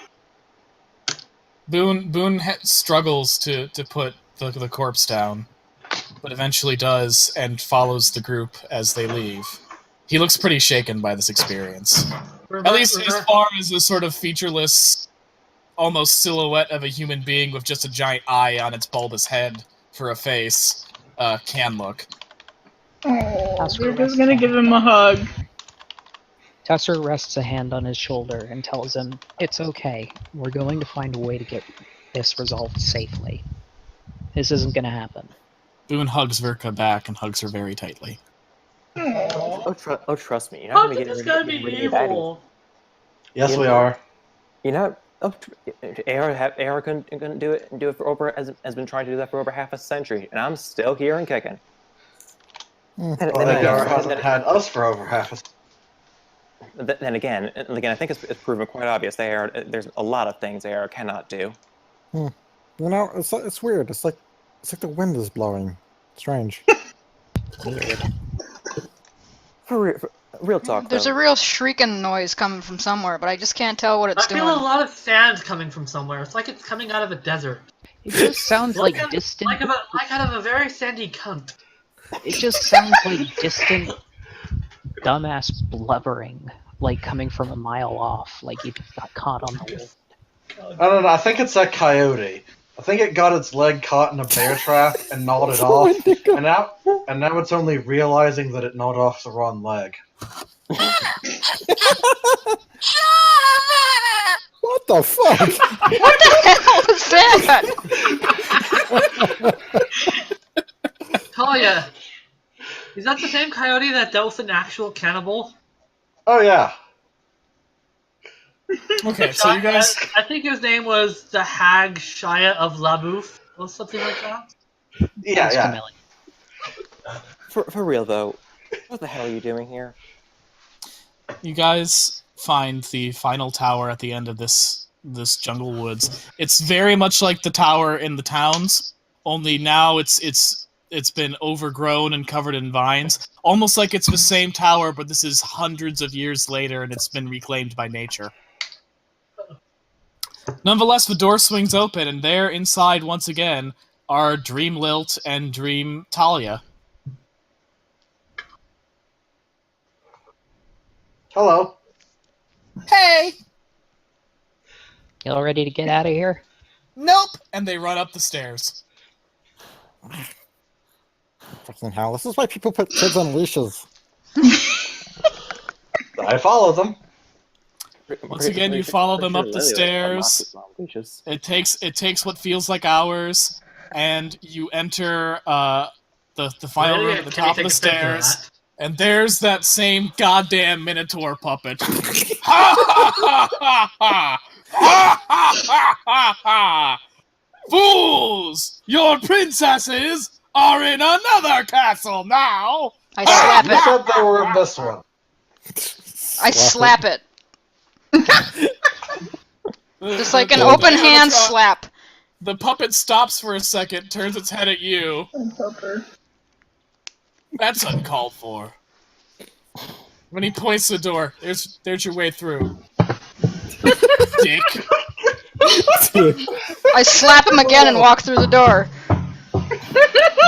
Tassera stops by the bowl and says, "Look, it's been a really stressful day. She's kind of You don't she's have to kind be a of poor tense. sport about it. I know. I'm sorry. This is just I mean, like I'm stuck here all day telling people where to go. Do you think I enjoy it? I don't. No, I'm I mean, sorry. I wish I had more to do. Does know how he long have it any takes to tickets? get Can here? we give this guy some tickets? Yeah, you could give him some tickets. Let's give him some tickets. As a, we're sorry. If I ever get a break, I'm I'm not gonna use this to sorry. buy booze. I'm not sorry at all. I come back and slap him again. I don't even go. Get the fuck out! Just doing my damn job. Please do not yell at retail workers. Yeah, please don't yell at retail workers. They're very sensitive. Christ, I'm just doing my job. Fuck. It's okay, she's a mother. You know how soccer moms are. Oh God. Fuck you. You know what? Your honor roll student's gonna end up unemployed and pregnant at 17. I stick my hand back around the door and flip him off. Yeah, that's right. Get the fuck out. Oh. Gary, best dream word MVP. For real though, I am gonna slap Freddy Krueger across the face. Good. Good. He's Good. gonna deserve it. The world once again disappears around you. What reappears is a cave or a tunnel. I mean, to be a cave wouldn't suggest that you came from some outside place, and that's not really accurate. It's more like you were transplanted inside some subterranean labyrinth. It's lit by beautiful luminescent crystals. Like, just imagine you're traveling inside a giant geode, and everything around you is this beautiful, shining, crystalline structures. Am I still upside down? No, you're fine. You're back to normal. Okay. You travel through here a little ways until you find crystals that contain people.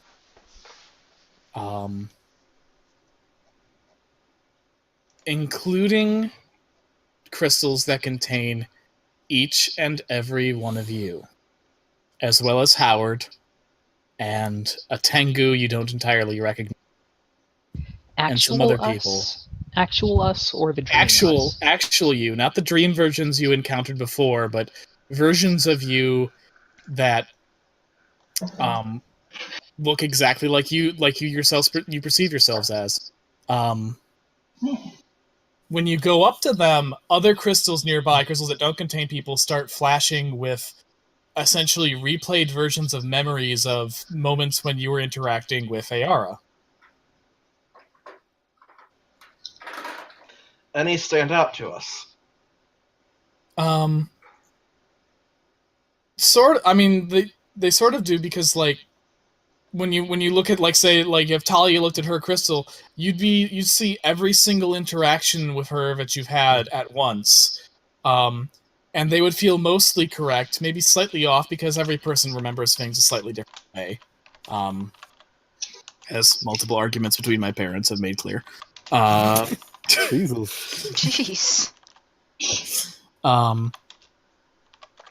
When you look closer, though, you realize that the preserved versions of these people and these crystals aren't all necessarily at the same level of preservation. Howard's crystal has several cracks near where his head would be.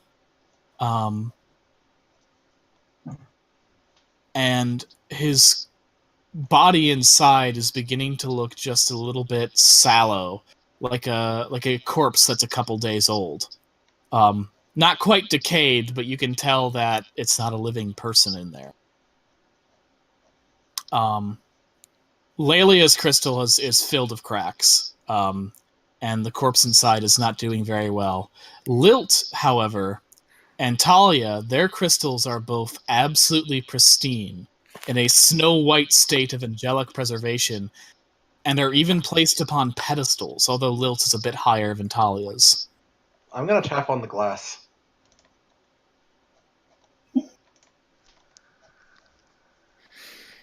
It's you tap on the glass and it makes a sort of beautiful little clinky, sound, like if you had pressed on a harp or like a wind chime. It's a sweet little tinkly noise. I'm gonna play a quick song on it.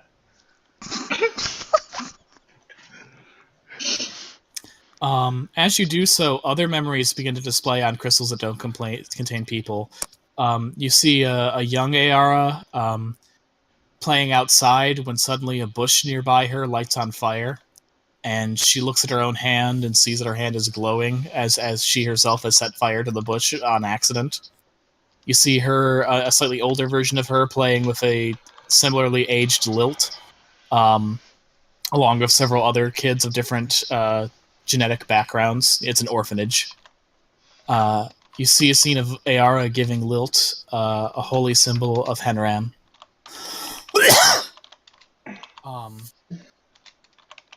Then you see a memory of Ayara, very close to the age she is now, receiving that same holy symbol she gave in the mail. When she unwraps the package, she finds the symbol has been stained with blood. You see Ayara with Crow, the Tengu who was her guardian. And this memory is flashing near his crystal, which is not only broken open, but his decayed corpse has spilled out of it and is now but a skeleton.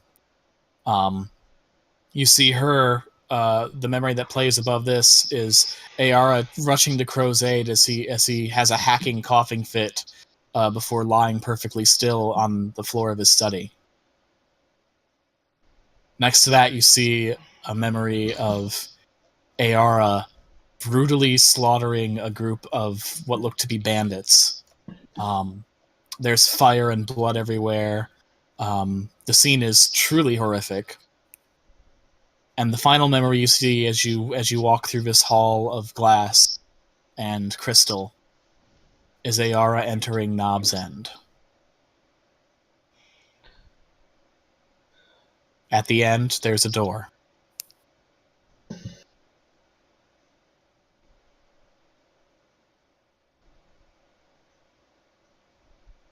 I open the door. Ha ha ha ha ha! Ha ha ha ha ha! Hey, dude.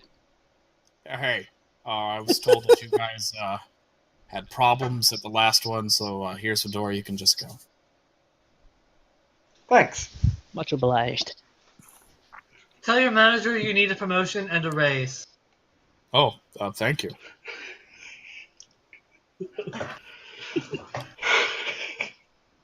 Request Lelia denied. understands the pain of retail.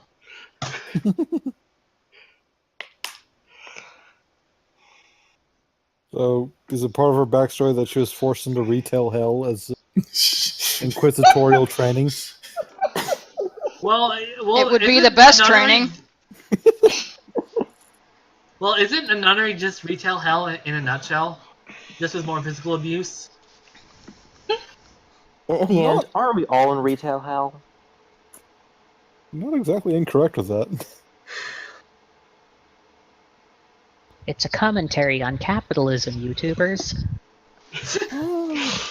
Not even intentional on my part, but here we are. You guys enter through the door, and you find a wasteland a wasteland of fire and ice. What we mean by that,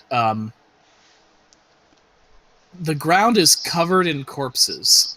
Some have been charred to the point where they're almost just a blackened skeleton. Others are desiccated and frostbitten.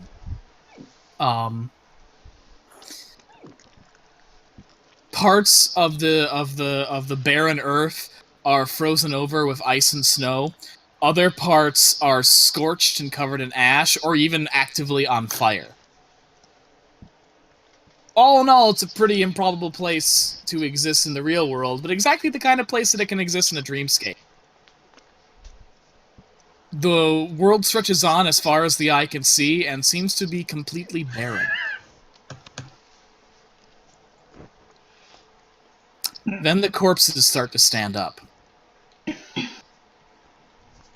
Roll initiative. Oh, fuck a duck. I need to use the bathroom real quick. I'll be right back. Okie doke. Me too.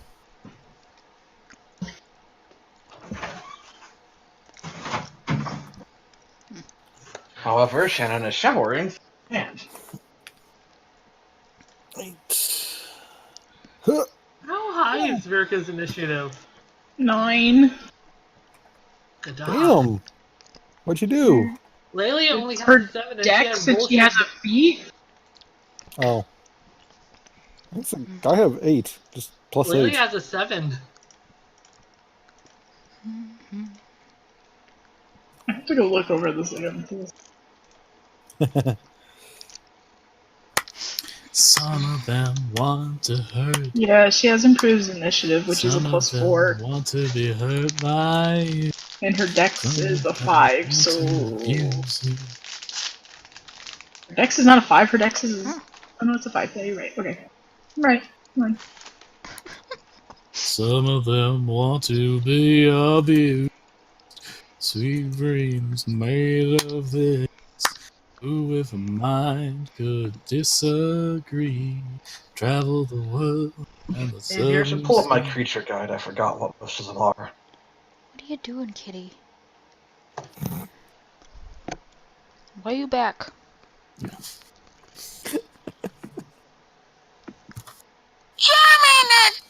Jesus. Is the cat gone? So, No. So are these actual zombies or just dreamscape zombies? Yeah, these are actual physical zombies that have somehow wandered into this dreamscape and are gonna eat. I know what I meant. Well, No, actually, I didn't. What do you think would be the distinction? I mean, do regular zombie weaknesses apply, or do these risks? are they undead, TT? Yes. No, everything in the dreamscape counts as an outsider Arrgh. of the astral variety. Are they evil outsiders? No, because Damn it. Ayara's alignment is in flux, so they can't actually register as evil, lawful, neutral, or good. Well, there goes that cake. You nerfed Lelia. A little bit. No, he didn't. Who would have thought that Lelia doesn't do very well in Ayara? You know what? That's fair.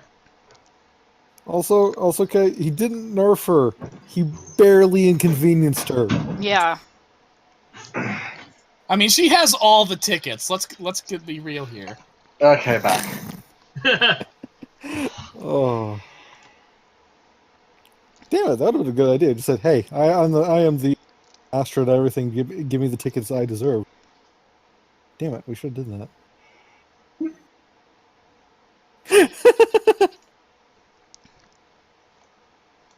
Is everyone here? Is Letty still not here yet? He's still peeing. Some He's of not- us he's not have being to it. urine. Remember, it's he's having a stomach bug.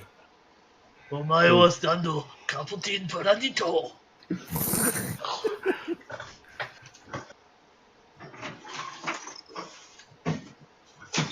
Can I post this here too in the art sharing room?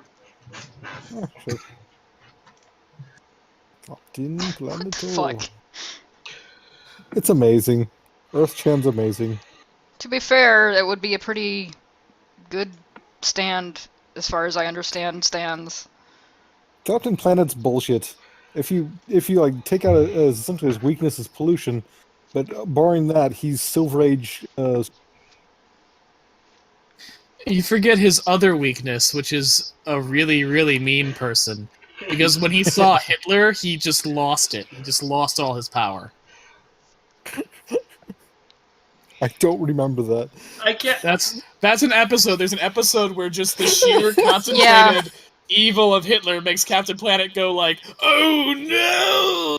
That happened. I remember that now. That fucking happened. If you Where's- don't Oh my stop God. trying to outbid me, I am going to invade you! And like, What? when you think about it that way, Captain Planet is sort of a superhero whose weakness is crime. Like, imagine if Batman's weakness was people committing crimes. It's like, you Well, are they did the kill his worst parents. person for this job. Well, they did kill his parents, so at least his parents were weak to it. I mean, Oh technically, no, I guess, robbing banks! My one weakness! Ah! I guess he's min-maxed. Well, I just think he's very specialized, like eco-terrorism. Yeah, he's good with eco shit. Or it'd Anything be else, like he's useless. it'd be like if anteaters were allergic to ants. They're super specialized for fighting them, but also contacting them makes them die. To be fair, very few people hate quite as much as Hitler did. I would argue against that in the current political climate. I'll be back real quick. I Unfortunately. gotta grab a drink. Back. I mean, Then he comes back and Virka leaves. to be fair though, Captain Planet is like made to heal the planet after somebody's fucked it up. Also, why does oil sap his strength? Oil is a natural resource. Well, Because- certain oil is. Because 80s. It's because Captain Planet's mother was a carboniferous plant. God. So when he sees oil, he thinks of his dead mother and cries. Okay, I'm here. Okay, let's Okay. begin.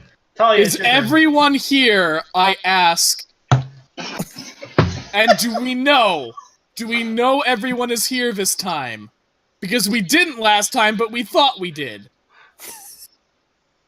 Are we all here? I'm here. I'm here. I'm here. I'm here in spirit. Here. Yes. Alright, 50 Did zombies you roll for surround you. Boone, TT? What? Did you Is roll for Boone Boone? part of the initiative? Yeah, Boone's doing something else right now. Oh Okay, god. that's fair. You We guys are don't doing a need the very Eldritch bad job. Abomination on our side. You guys are doing a very bad job of keeping an eye on him. Well, He's literally attached to Virka. Can't we just like follow the line? I mean, I you mean, can. we can trust you can him. if you think to. we're kind of like in a weird dreamscape where all the everythings we think we're allowed to say. We lost track of the Eldritch Abomination. You're very distracted. Okay, so we got our turn order. Nice. God damn it, You're why now can't I surrounded keep by the eye 50 on the zombies. Cthulhu? You're now surrounded by 50 zombies. When you look closely at them, you realize that some of them have outfits of people you know, including one zombie at the forefront seems to be in Lilt's outfit. Her Red Talon outfit. Interesting. First in the turn order is Talia. I'm going to transform into the Blorb. And then just jiggle forward. Envelop whoever's in my way. Okay. Beware of the blobby. You envelop, I'm going to say 10 zombies. Okay.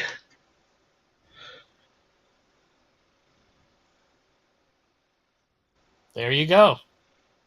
I don't know what follows that. You figure it out. I'm trying to figure out what its damage is when it does this. I think that's a slam attack.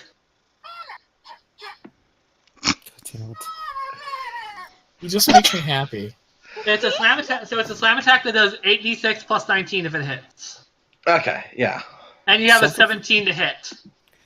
It sounds like he's Plus your being D20. drowned. His tail's really fluffy. That was fluffy, 8d6. got a fluffy tip Up to to, his tail. for plus his 19. fire. 8d6 plus 19 Okay. and 1d4 of con damage, and they're grabbed. Like, they got this really long-haired cloth, and it's like really fluffy. It's great. I love my Charmander plush from Build-A-Bear. Buy yours now in stores everywhere. Okay, that's 50? 50 points of damage. Nice, you killed them all. They're zombies. Okay. You killed 10 of the 50 zombies. Okay. Ari, No. It's Verka. Verka, You said they were outsiders, right?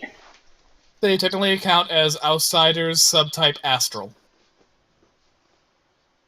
Cool. Who is closest to me, do you say? I would say zombie 17, 29, and 44. Oh, allies, not. Yeah. I'd say Lelia is staying close to Mirka. Yeah, sure. So just Lelia? Lelia Lelia and and likely Tazra, since Tazra and Mirka. Tazra, yeah. Alright, well, That I'm makes more going sense. to cast Protection from Outsiders on Lelia. Yay. I think I can do that. Oh, thank you. Much obliged. Alright. It's a little complicated. Some of them want to abuse you. Ari. Isn't Okay, she I gonna don't do think something Lelia- else? I don't know. No, Yes, you can no, she's you can cast it again on Tazra, since it's just Can a I do standard it twice? action. Yeah, sure. And I It's a can hug standard my action. I can do it Charmander. twice? Yeah. Okay, well, we're going to do that then. So then they both get it, yeah. I'm gonna hug Just my Tazra needs it. Charmander. Yeah, she comes. Okay. He's wearing a Boba Fett costume. Okay, and now it's Ari's turn. It makes him cute as a button.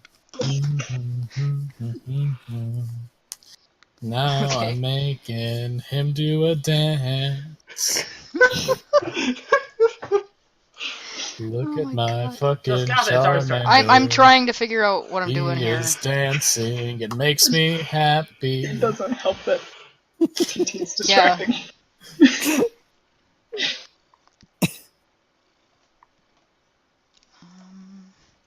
I'm gonna put on some soft ambiance music. The Blob. Sure. Beware of the blob, it creeps, it leaps, it slides and glides across the floor. Da da da da da da da da da. Like, I'm gonna put on some soft, soothing music. Flips on Screamo. Does that hit, TT? Oh jeez. I mean, zombies are known for their durability. Let me check. Yeah, that hits. Yeah, I'm just gonna attack, my full attack, so let's see here.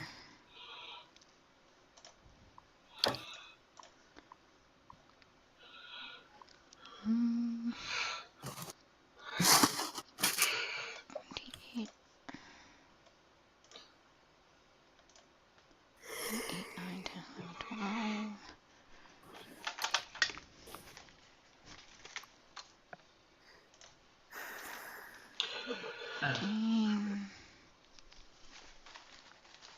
I'm doing calculations, it's math.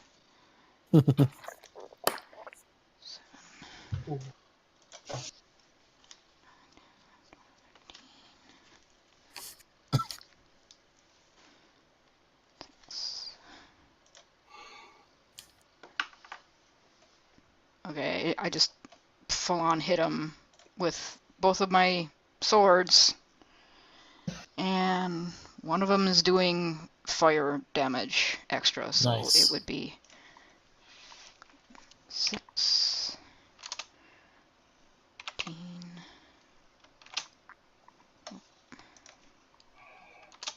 7,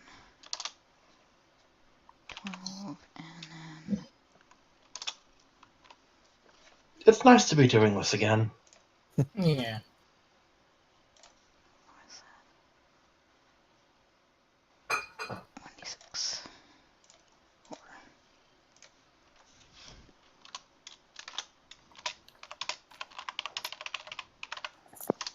There.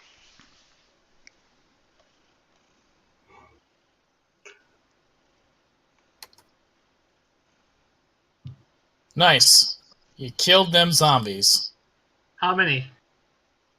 How many did she attack? I just did 4 attacks. I don't know how. So 4. You kill 4 zombies. Okay. They're zombies. They're not really tough.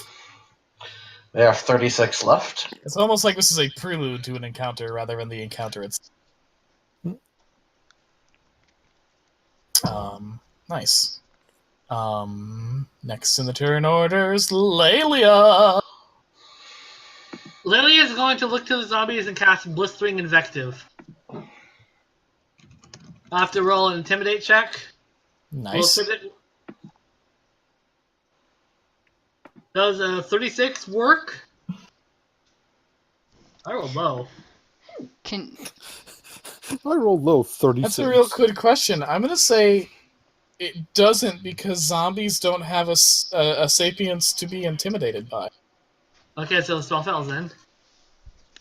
Lily is just gonna then cast Flames of Judgment on our swords and charge in. Yay! should have said, "Hey, you stupid zombies, fuck you." Hey, you dumb If only zombies. Vicious Mockery was a spell in Pathfinder. Mm-hmm. I think it's a feat bards can take. I'm not sure though.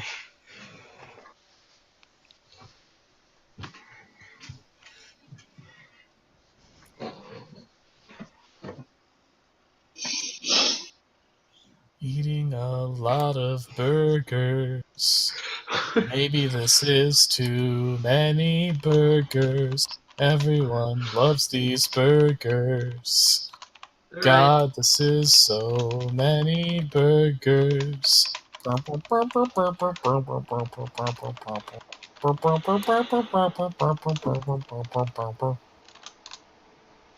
Well, I'm just doing all my attacks since two have been fighting shit. Doing all of your attacks now.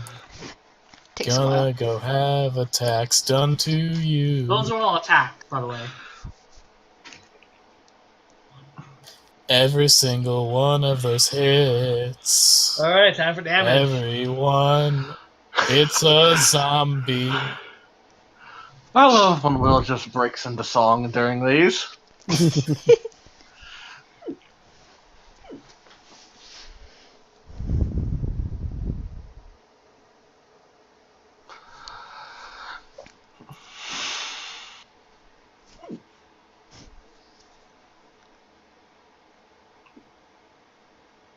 So 6 dead zombies. Yep. Now next in the turn order, Sig. Yay. Anyways. Tig is thoroughly tired of this shit. He will Also, one of the ones that Lelia hit looks like Barney, I imagine. Sure. And one's a duck. And her father. Sure. Because if these are all people that she visits as enemies, and we bit Ribbon Conte in the dick, so... I mean, Weeth. That was old Talia. Queef. Indeed. Jesus Christ. Anyways, Tig is going to slap some fins on a bomb. Aim for the largest majority, and fire off a rocket bomb, which is 20 feet, for my splash damage. And if I'm reading, is do that correctly. Dun, dun, dun. Cannot target individual creatures. Okay. It's not targeting individual creatures. What exactly do I do? I just rolled a hit of a spell. I gotta roll a hit to see if it does anything. Okay.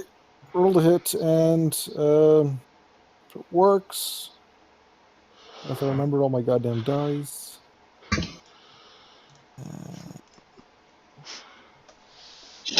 Shit. I have to do this stuff again. I don't remember Jeff. Okay, there we go. Fuck you. Anyways, first, rolled a hit. Rolled a hit is a 10, was on touch attack, so 10 to touch. And your dex. No, that's everything. Touch him. Low rolling Tig, strikes again. Does it actually hit their touch? Yeah, they're fucking weak as shit. Okay. Rolls the damage, and they make a reflex save. If they fail it, they get half damage. How many Zombananas are you targeting right now? It's a 20-foot radius. I'm aiming for the biggest cluster I can see. Okay, good. Okay. Zombananas. Yep. Some banana, saltasana, hoo-doo-doo-doo. Some banana, 2 banana, 3 banana, 4. All bananas are going off to war. What the hell? Okay, so that's 6d6 plus d4. Forget the insanity of a board, TT. Damn. Those were old roll. Anyways. It's 20 damage if they don't fail the reflex save, 10 if they do. They do. Okay. You've wiped out 20 zombies. Woo. How many are left? I'd say about 10. 16, if I'm keeping track correctly. 16.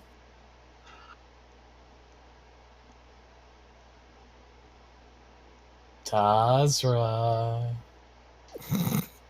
Tazra. Come out and play. Oh no, that'd be Tazra. Come out and play. I hate the wave. Tazra, come play with us. Come play with us, Tazra. Play with us, Tazra. Forever and ever and until July 4th. Okay, so I'm going to cast my Fortune Hex on Tig since he seems to be having the worst luck. Next time you go, you can re-roll any. You can roll twice for any one roll and take the better result. Okay. And then I'm going to turn around and use Hypnotize on as many zombies as I can. And I roll a total of 5 hit dice worth of zombies. Okay, They get so- a will save. Well, zombies don't have a will, so there we True. are. So You get 5 zombies. So 5 zombies attack the other 5 zombies. zombies are hypnotized, and if fiction is to be believed, you can now convince them to have sex with you. Oh god. Ew. Why would I do that? I don't know. You're the one who hypnotizes zombies. Pervert. I would say that's stupid, but there's a shocking amount of pro-zombie relationships in media. Sometimes you Anyway, just yeah, gotta that's fuck a zombie. Well, you got 5 hypnotized zombies. I'm just trying to keep them distracted until we can dispose of them so they don't actually hurt anyone. Nice. The remaining 11 zombies advance 1 step closer to you. The lilt zombie opens its jaws, and instead of the typical zombie moan, and that's right, people watching, zombies moan. They don't do that Tasmanian devil hissing bullshit that you see in The Walking Dead and all modern media. That fucking sucks. It dilutes what makes zombies scary. They moan like a person who is dying. They make a death rattle noise because they're the living dead. It's what... Jesus H. Christ, how did we lose track of that in our pop culture? What the fuck? Anyways, they're moaning. But one doesn't moan. One, the one dressed as Lilt, instead says, "Abandon her!" And that's the zombie's turn. No. Actually, I guess it would be more roll. Talia. I roll over the remaining 10. Ooey gooey. I'm assuming you devour them. Yes. Yeah, they're gone. It's just Lilt Zombie and the 5 that Tazra has controlled now. Virka? Oh yeah, I'm doing stuff. Make them dance. Did you say there's 5 left? There are 5 left, and they're hypnotized, and then there's the Lilt Zombie. Oh, I'm not fucking with that shit. I like to imagine that Pirka said that out loud. You are learning well, young grasshopper. What can I do? Oh yeah, isn't there that thing?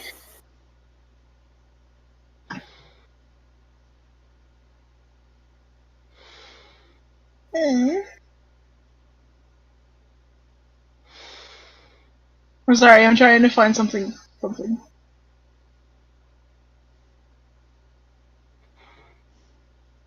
They don't have an alignment, do they? Nope. Oh, that won't work. Okay, I Plus want side. to fully spot. There's only 11 left. There's only 6 left, and they're not particularly threatening. I mean, you could just break early for lunch and let the others take care of it. They probably would anyway. Alright, I think she's gonna move up to Tazra, and she's gonna cast Protection from Outsiders on Hortid. Just because. Nice. Much obliged. That's all. And now it is Ari. Okay, so they're hypnotized and not, a threat anymore, so she stops moving. Good. Lelia. What was going on? With our deal? 5 are hypnotized. Lilt Zombie just screamed abandon her, and both Virka and Ari were like, eh. Can we walk past her? Yeah, they're zombies. Can we throw pies in their faces while we... Lelia walks past them, flipping them off. Lilt Zombie watches as you pass and says, "Abandon her!"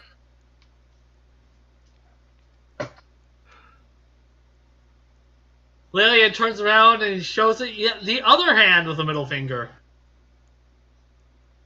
Lilt Zombie just keeps shouting, "Abandon her! Abandon her!"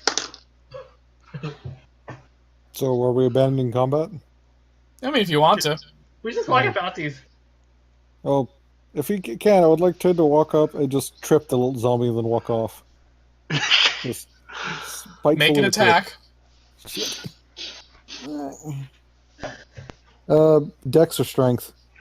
I'm gonna say strength. Scheisse. Don't worry, you can re-roll the roll. Sure. Reroll this critical. God damn. Yeah, I'm gonna go ahead and do that. Except for it's worse. Never mind. Poor Tig! From 7 to a 6. Nice. You try to trip the zombie and instead just sort of brush its leg with your foot. The zombie looks at you like, what the fuck, dude? It is not in the mood to play footsie and is kind of weirded out that you are. Okay, that didn't work the way I imagined. So it just takes out his dagger, just stabs roughly, and then runs away. You stab the zombie and it looks at the knife. It's just like, okay. And you guys successfully left combat. Huzzah! You continue to Boone prowl. Okay, where is that Cthulhu looking motherfucker? Where does Boone go? Where's that Cthulhu looking? You guys search for about 10 minutes, and eventually find Boone on a pile of strange, currently dead creatures with bodies that are very much like a pumpkin in shape and color. Stocky limbs that are equipped with terrible claws. Ferocious, sharp, pointy teeth.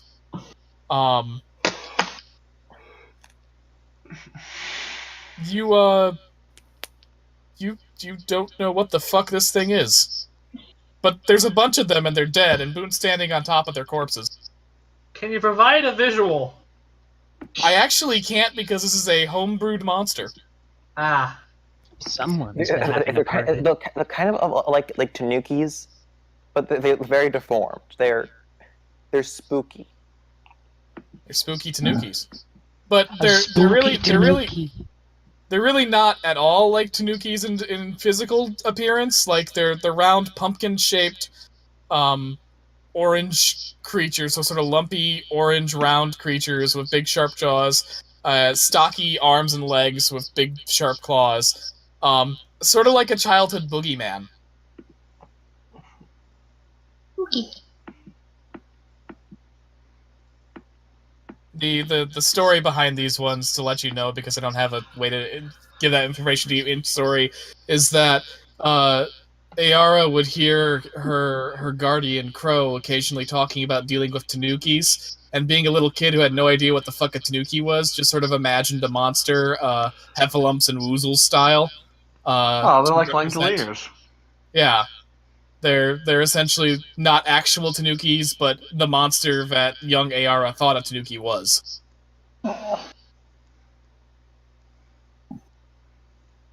Boone killed them. A lot of And there them. was much rejoicing.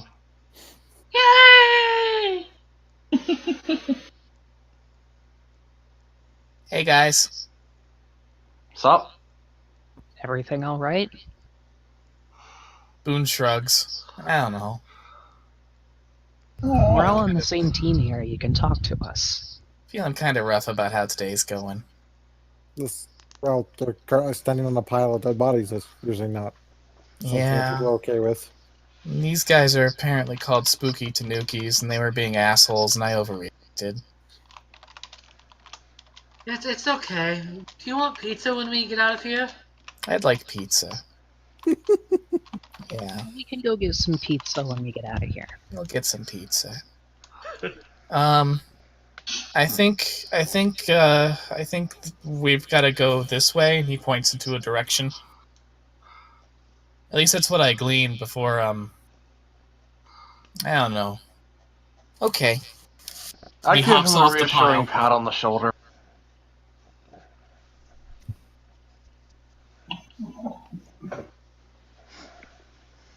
This is the session that made Boone all our friend. You guys head off in the direction Boone pointed to, and you find what looks to be a bandit's fortress. And Letty, we are now at the main event. Okay. From in here, you can kind of just hear.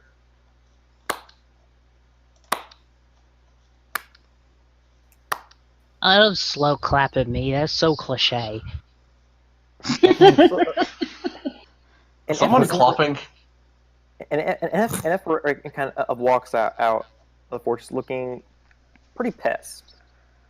It kind of looks like Aera, but it's not really the same thing. Like it's like if you put them together, they would. You say like they were sisters.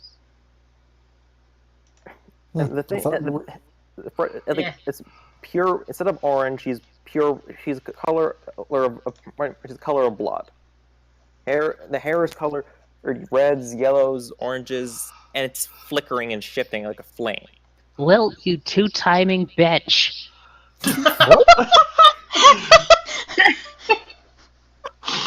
Suddenly, the character. Fuck, what was his name? It was like Doofusio or something like Yeah. that. Goofus. Who was your character in the superhero campaign? Schrodingus. Schrodingus. You did Schrodingus' voice there. My bad. It's okay. It's just I'm imagining Schrodingus just walking out of like a closet or something, saying, "Will you two-timing bitch?" And the image is really hilarious.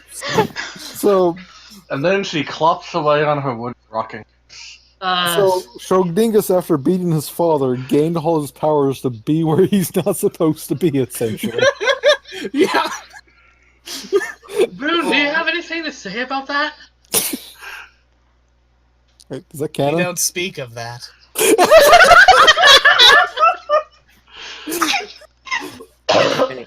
Anyway, the thing's hair looks limp, matted, like as if it's someone who clearly isn't really known about like caring for herself. And the face, it's fucking creepy.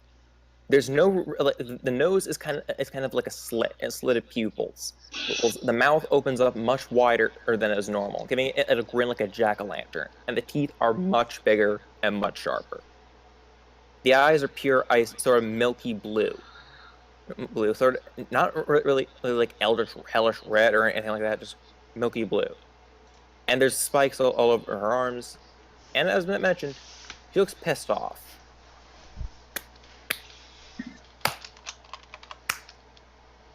That's that weird wind again. You know, I tried to play nice with you guys. No, you didn't. I really did. All you had to do was just turn and walk away. Wait, just abandon it as the one who grew useless, the obsolete, the third wheel, the obsolete one.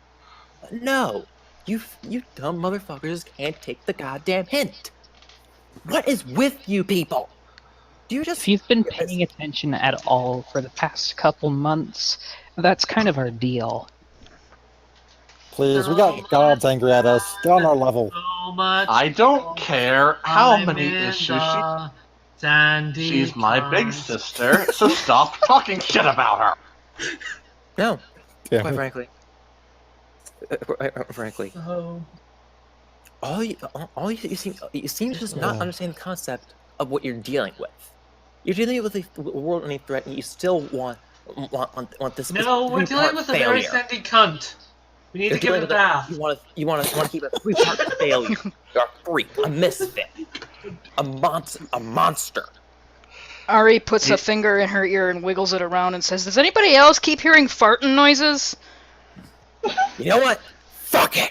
I gave you an out. I gave you an opportunity to leave, but you're just dead set, not leaving well alone. I said. Well, you care about her so much, then you can die for her. Okay. And Please, that is rolling. Like to see it try. please, we Oh, have I'm gods not gunning doing for us. I'm You're not- nothing. Oh, I'm not doing Not it a alone, now am I? Get on our level. Sandy, you have a Sandy cunt. And you're such you're an edgy bitch who would consider a loving father. There's something to cry about. Ouch. Ooh, that's the closest thing to damage you've done to me all this time. Roll initiative. Ouch. 哦 I'm cheated. Oh. 。 Oh. 。 Oh. 。 Oh. 哦。 Oh. 哦。 Oh. 哦。 Oh. 哦。 Oh. 哦。 Oh. 哦。 Oh. 哦。 Oh. 哦。 Oh. 哦。 Oh. 哦。 Oh. 哦。 Oh. 哦。 Oh. 哦。 Oh. Eh. At least my initiative's rolling well. I guess I'm paying for that natural 20. Mm. You always pay for natural 20s. That's just how it goes. Oh, that was low. So, I just rolled again, and I don't know why, but I got a 2, so it's a good thing that's out of my system.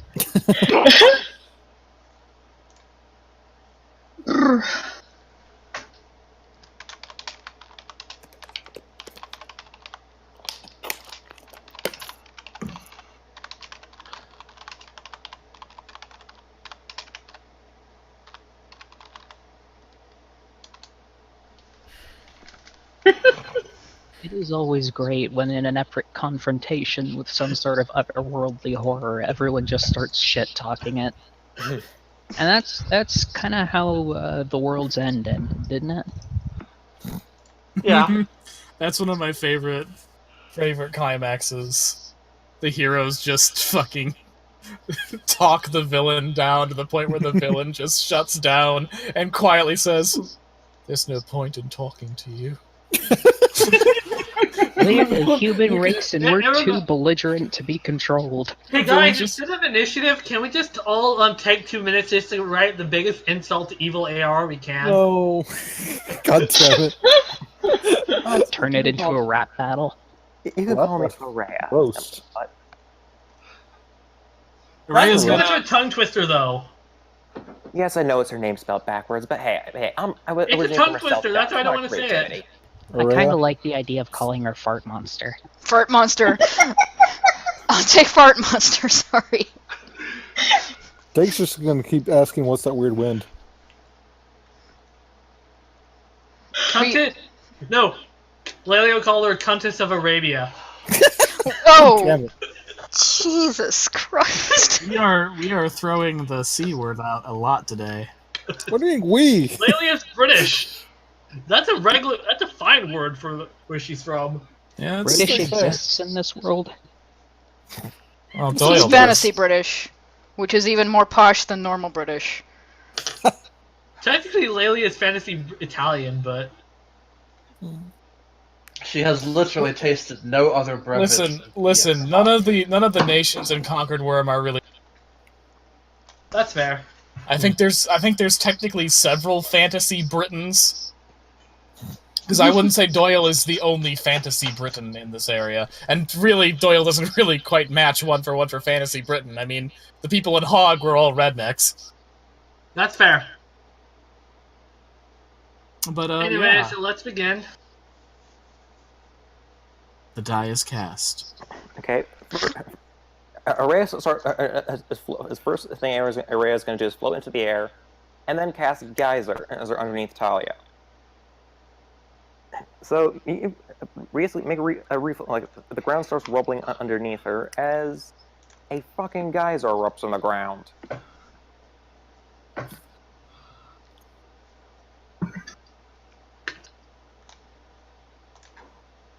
Nice. What does it do? It does 3d6 points of fire damage, damage from the boiling water, and also they're launched up into the air, taking fall damage when they get down based on the height of the geyser. Given that Araya stat out to be 15th level, it's a 70-foot tall geyser. So 7d6 falling damage. Damn. Also, it's a 30. Jesus! Also, that 35. Also, so that 35-foot radius around it, it gets sprayed with boiling water. So take 1d6 points of fire damage.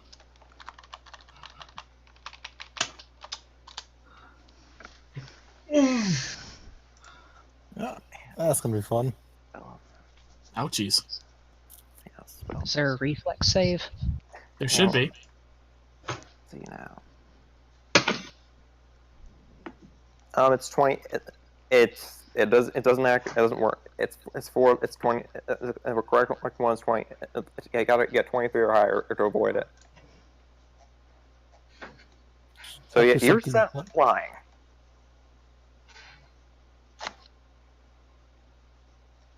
let that out of the way. As a note, I might have gone a little bit overboard with this. Well, that's okay. If she wins, that actually turns out badly for you, so... Okay, let's see.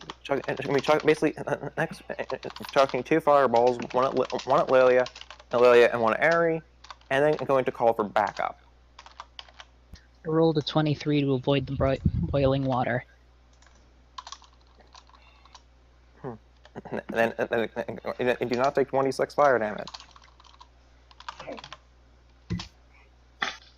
And, everyone else, you got to take 5. You take 5 fire damage. Well, I believe if I take no damage. Yeah, technically, Lilia won either.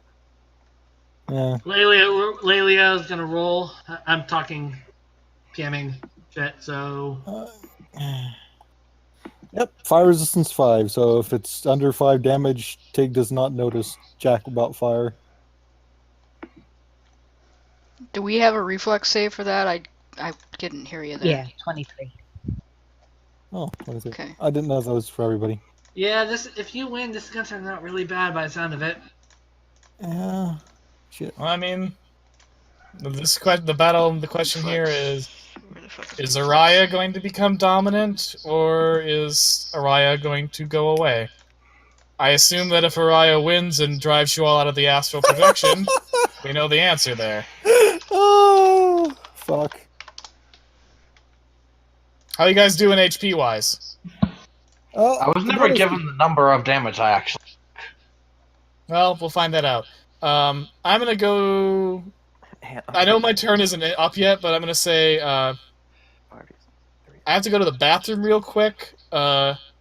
Boone is essentially holding his action. I have a description for it, but I'll do that when I get back. No, we'll wait for you. So I'm gonna go to the bathroom real quick. Yeah, I'll wait for you. So I'm gonna what's go that too. damage? Yeah, potty break! I'll be back too. What's the CR on this, Letty? Again, this is Array was homebrewed. Yeah, this might not end good for AR then. I not fucking won, so...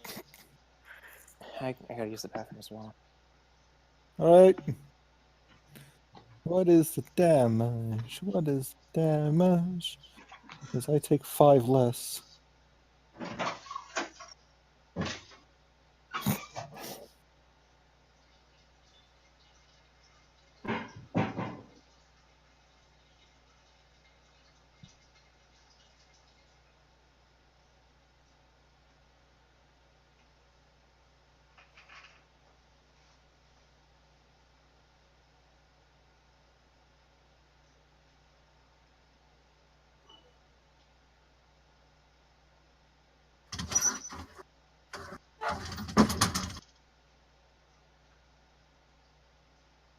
Okay, back. Everybody else Oh, BRB instead, so Boone can make his action. We all need to pee. Bio break? Bio break. I'm back. Elsa, come on. Charmander. I just love this thing so much. It's very huggable. Is it one of those where if you like touch a certain spot on it, like say if you hug it, it just randomly bleeds Charmander? Well, see what happened is the Build-A-Bear women, one of them saw me as I was waiting in line to get my Charmander off, and she's like, "Do you want to hear how he sounds?" And I was like, "Yeah." And she showed me the recording, and it was like, "Oh my god, it's just like the cartoon." And I was suddenly 9 years old again, watching Pokemon. It's like, Aww. I could have my own Charmander. And I said, yes, I will take this. And they put it in his paw. He's got a paw that's marked with a Build-A-Bear stamp. And you press it, he makes a Charmander noise. And then the other Build-A-Bear lady was like, do you want to do the ritual?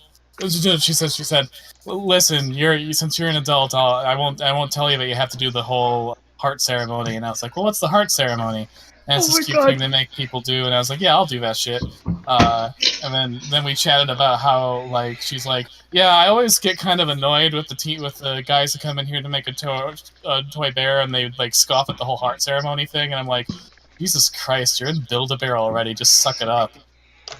Right. Masculinity is so fragile. And she's like, the best thing is when a teenage guy comes in here to build a bear, and he asks not to do a ceremony, and I insist, but he has to. I was like, fuck yeah, you rock, Build-A-Bear lady. I like her already.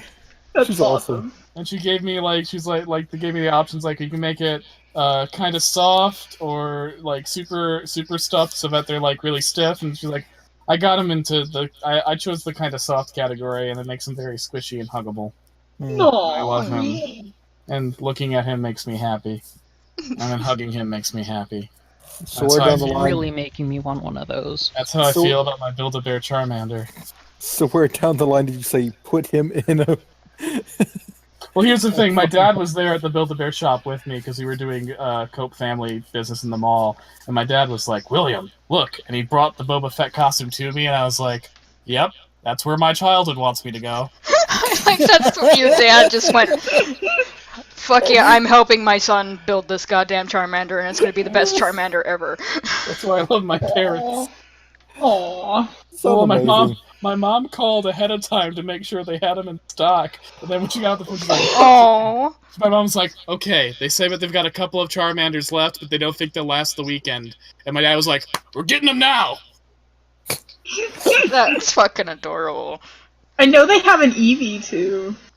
I made an Eevee so last year they had the Eevee, and my sister Anne wanted a special, like, she wanted one, and she showed my mom the special version on Build-A-Bear's website that you can't get in store, but it was out of stock, and my mom was freaking out. I was like, Mom, I'm gonna go to Build-A-Bear right now. And it was like 8 p.m. The mall was closing in like half an hour or so. I was like, Mom, I'm gonna go to Build-A-Bear right now. Do I have permission to load that Eevee up with stuff? And my mom was like, yeah, okay. So I went there. And my sister Ann really loves Ghostbusters. So they had one Eevee skin left. And they also had a Ghostbusters uniform and a Ghostbusters sound clip, so it plays the Ghostbusters theme.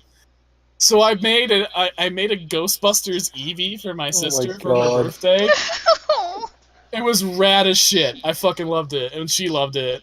The Eevee we had to customize the Ghostbusters uniform so the Eevee's tail could fit through it. So we cut it open a little bit, but otherwise it worked really well, and it was rad as hell. That's cool. Aw. That's adorable. So it's sort of like payback that I got a Charmander this year, and I love it.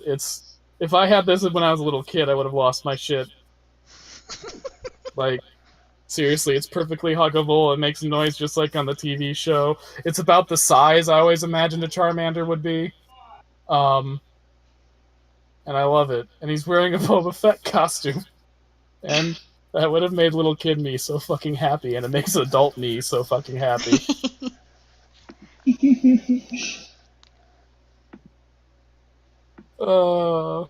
Are we all still fucked off, or what's going on right now? Are we all back? I think it's just Letty. Okay, well, we need him. Stomach bugs are a hell of a thing. Yeah. Yep. Yeah, I'm not sure if I took damage or not. Do I get a reflex save, or do I not? You do. You get a reflex Your- save, and I don't know what you get. Your rogue powers would still be in function, which means that even if it was a half damage reflex save, you still wouldn't take any damage. So what happens Okay, on the nat one? Well, I got a 30 Um, reflex. On a nat That- 1, you take all the damage. Eh, And also we laugh at you. Yeah. no, that's standard for me. Aww. Was Cheers. my roll of 30 high enough then? I don't know, I don't Yeah. have her sheet out in front of me. It was 23 to Yeah. succeed.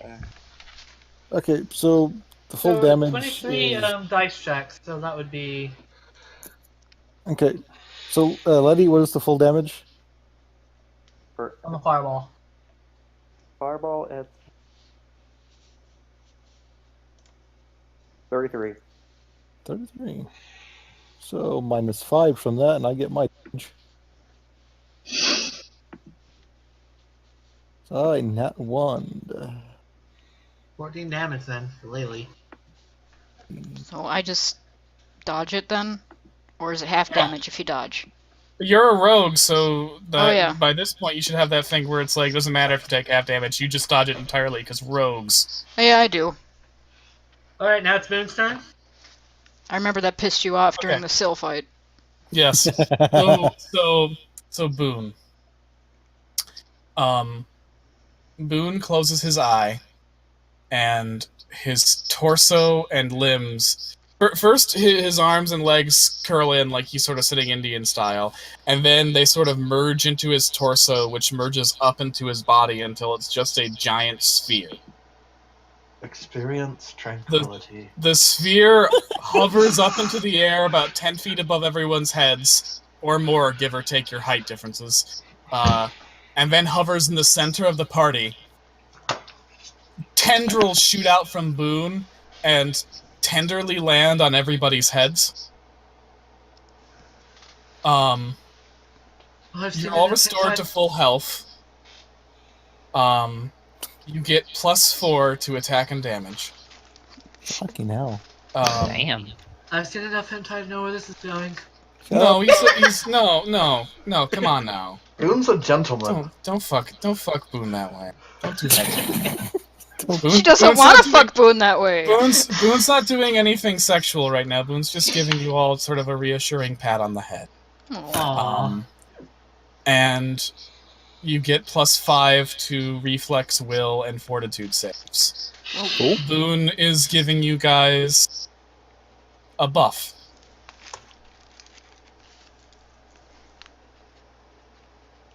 And that's Boone's turn. So it's 4 to attack rolls?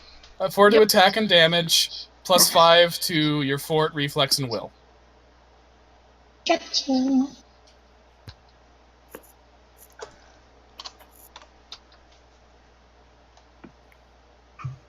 So he honestly did do the experience tranquility.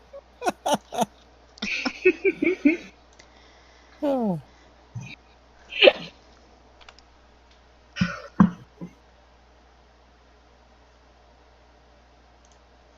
Okay, so it's Lelia's turn? Yep, Nope. and I never assembled a turn order, did I? Oh, I did. Yeah, you did. Yes, you did. It's up there. It's above. Okay, I'm not sure this is gonna work, but I'm gonna try it anyways. Lelia's gonna use her celestial armor wings to fly up and try to tackle Iara. So it's a CMB versus CMD. Yes, to pen. To control. Right, what's her CMB? Let me find it.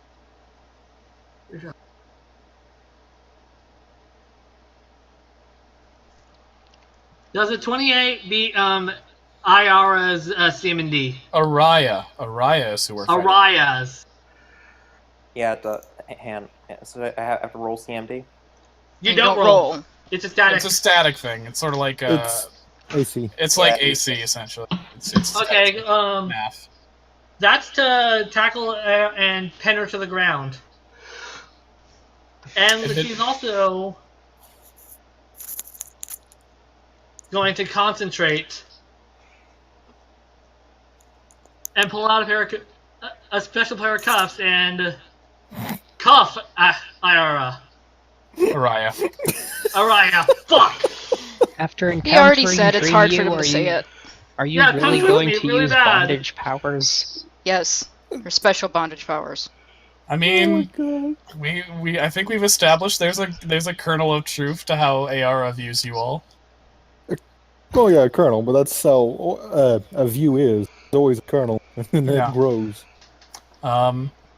I believe there's a will save involved with the cuffs, or some other save that she gets as a chance to resist that. Yep, roll. Roll a charisma save. Was that it? Yeah, just roll her charisma. Oh yeah, because she's a sorcerer, and that's a sorcerer power. Yep, roll a charisma. Are you charming enough to get out of these Nope. cuffs? Oh. Guess what? Araya is now detained, and she can't cast any spells. Fucking writer. Yep.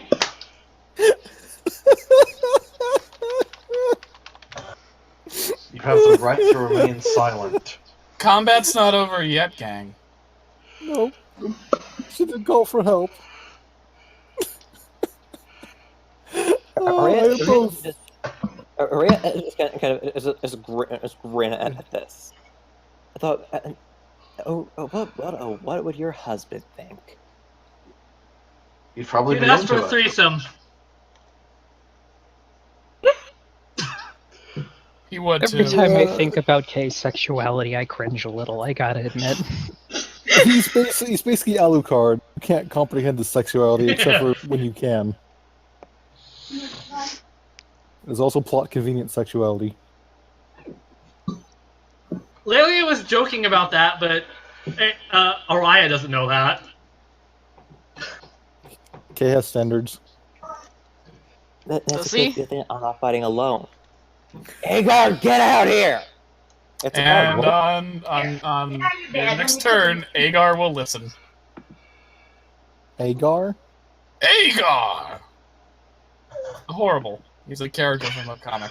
Anyways, it's currently... turn. Alright, it looks like. Okay, well, she's on the ground and there's nothing for me to target at the moment, unless there's something I can see. So you want to hold your action? Yeah, I'm gonna hold my action. Araya, alright. Okay, Tig's turn.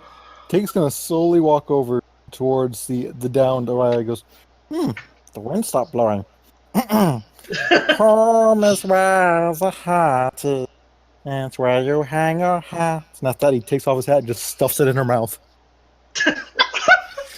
Without a home, you're nowhere. And then he high fives Lelia. God damn it, Tig. Jesus, god damn it. Or should I say, God damn it, Ravs? Why? I just imagine there's this 70s funk playing all the while he does this. The sand has quieted. He high fives Lelia. They just stand there looking triumphant, I guess. And that'll be my I'm turn. happy that worked so much. I will gladly sacrifice my turn for a stupid joke. You know what's worse? That is the song from the original G1 My Little Pony movie that's been stuck in my head for 20 plus years. I think buff will be in order. Virka? Oh yeah, it's my turn.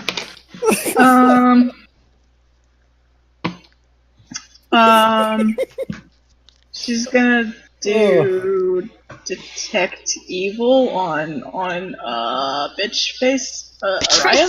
Bitch face! Jesus. Okay, detect evil.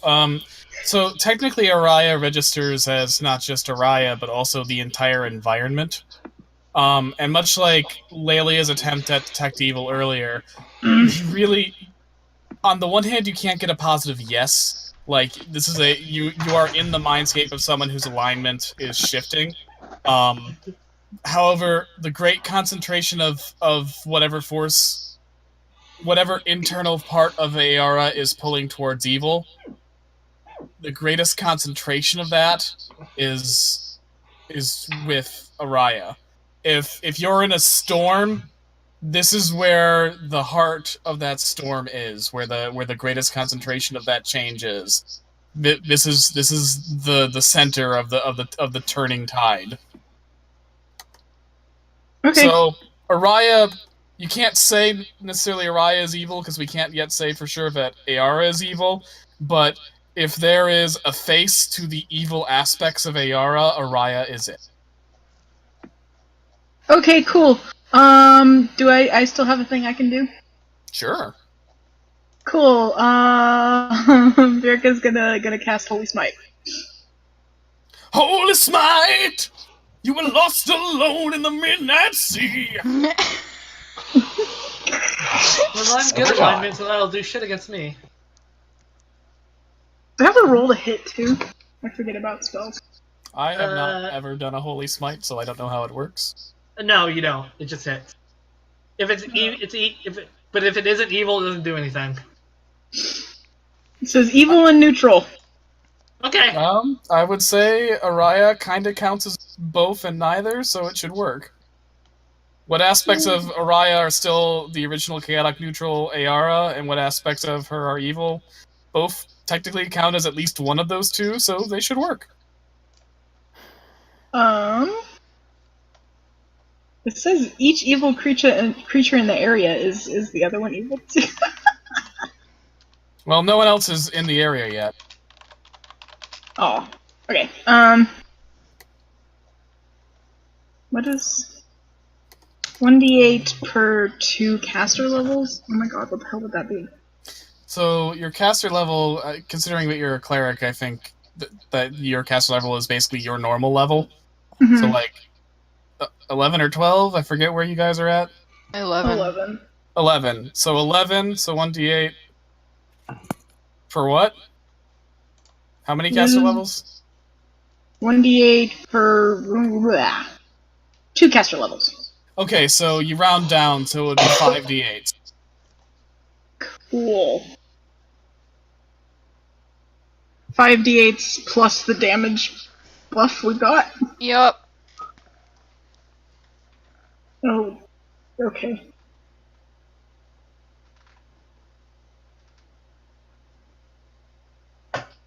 I don't know how right that is. Do I have to roll like each one individually when I put a modifier on it like that? You shouldn't have to.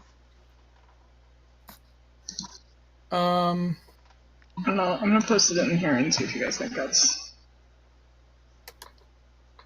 That's right. Yeah, that sounds correct. Okay, cool. That's it. There you go. Araya takes 34 points of damage. Ouch. And blinded. For 1 round. Nice. She can do a will save, I think, to negate that. The blindness. To Yeah. negate the blind. You rolled a 19. I think that matches with Virka's I don't know, what does it have to spell match? DC. Because spell DC is your wisdom.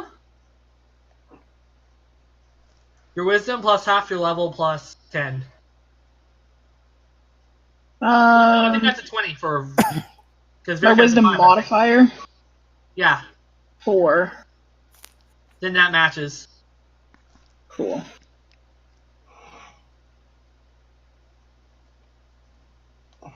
So, no blind? Does Defender win when it matches, or is it Bell? I say with a player character, which Araya technically is, I generally go in favor of the player, so I'm gonna say not blinded. And now, Tessera? I'll hug my Charmander. Love you, Scooter. Alright, first I'm going to use my healing hex on Talia to give her a. Back to full health already. Oh, alright. Forgot about that. Thanks, Boone. We experienced tranquility. Appreciate the thought, though.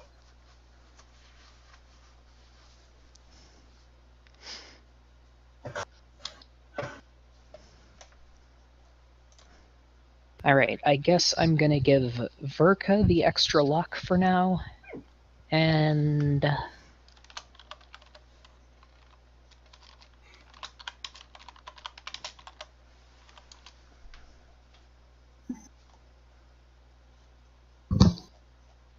I guess I'll just try Wandering Star Motes on the currently incapacitated Araya. So we're doing a Brooklyn beatdown, essentially? For the moment, I would not count this battle done yet. There are some surprises in store. I like that I the rogue took her turn to not do anything, and the rest of you are all like standing around kicking the nerd. I didn't do anything. I just humiliated. Do anything So, aggressive. Wandering Star Motes, you can make a will save, otherwise you're dazed. Also, gagging a spellcaster is just smart. It's true. AR has silent spells, so I imagine Araya has too, but the handcuffs doesn't do anything. So Hey, Tig doesn't know that. true. Also, it was fun. It was cathartic. Tig is pissed. I noticed. 11. That does not succeed. You are dazed.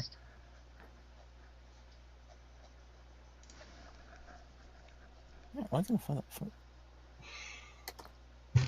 At this point, when she's basically screaming, like kind of muffled, screaming incoherently, whether that like she's basically wriggling around like a flop, like a fish out of water.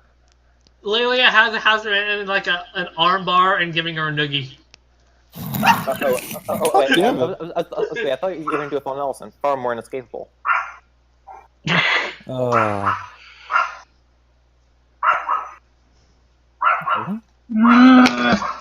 Doggy. Tasty Oh, dog, yeah, it was get lost noogie. alone in the midnight sea. Gonna eat it for me. Jesus H. Okay.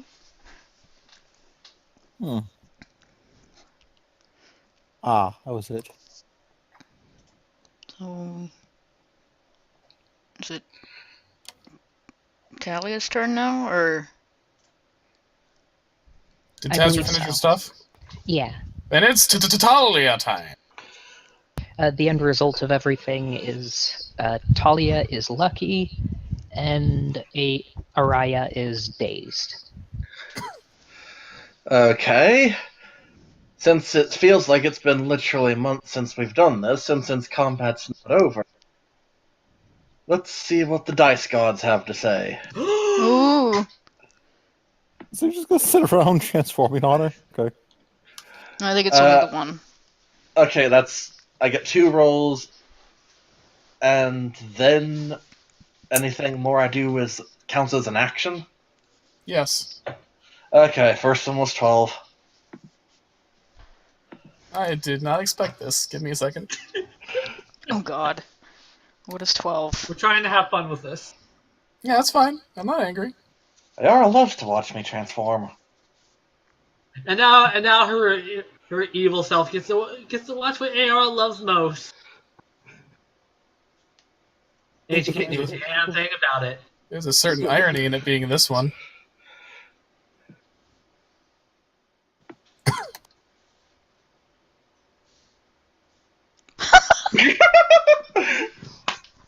Chupacabra! Ay caramba! The irony. Oh We fought no. Chupacabras once, and Era accidentally made bedroom eyes towards it. Was that not one intimidate? Yeah, and the Chupacabra event took everything Ayara did, up to and including being punched in the fucking face, as a bit of a come-on. Well, it's a monster, so... I mean, Chupacabras seem like they'd be kinky fuckers anyway.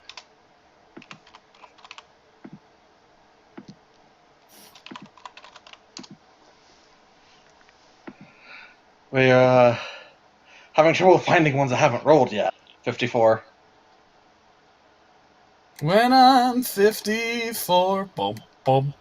Na, na, na, na, na, na, na. Also, that's near Something, the 50s. something, it's Manticore. Also, that's Whoa. Oh, whoops, copied the wrong thing. But it's literally a Manticore. Okay. best year of the 1950s because that's when Godzilla came out. I got so you're looking for another 10 denomination to, pound the boss again? Yeah. Okay, so that's the 2 that are free actions. So how many actions left? 1. Okay.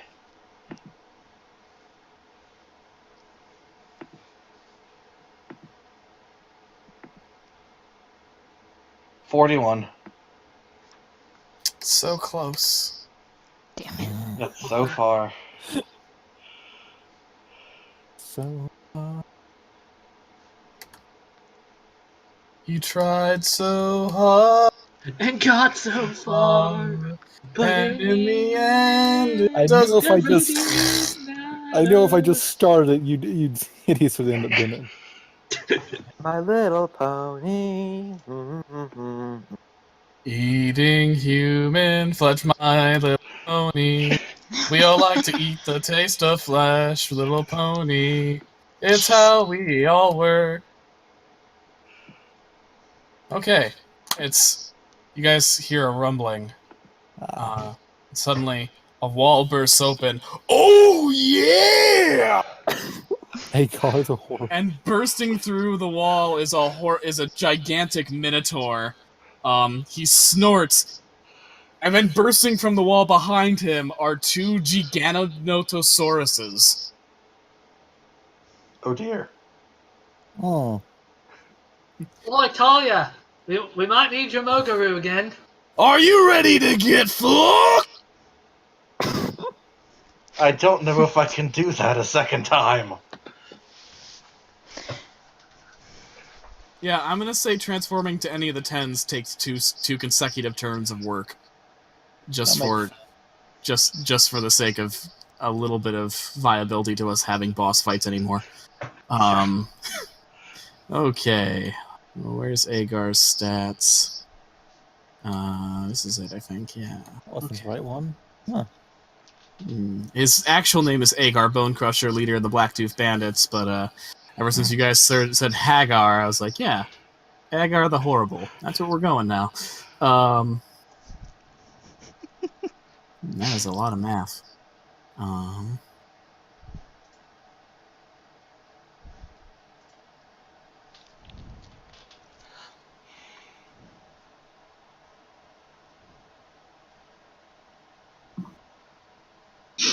He only has +5 to his attack, Slutty? He actually set him out to be a legit character. He's a well, I guess that's what happens when you multi-class. Yeah. His attack bonus is really shit. Actually, usually, multi-classing you get better attack bonuses. It says he has +16. Not to his. Where does it say that on his sheet? It says +5 keen and holy flaming burst. Shocking. Great ass. That's the sword. That's the weapon. Well, where's the attack? BAB. Aw, you didn't do the math for me? Aww. Aww. +21 to him. Aww. That's confusing and awful. Okay. Moody bastard. Oh, I mean, it just makes things simple and effective. Okay. 27 to attack. So Agar the Horrible comes up with a great axe and just charges Lelia. 27 hit you? No, Okay. but one off.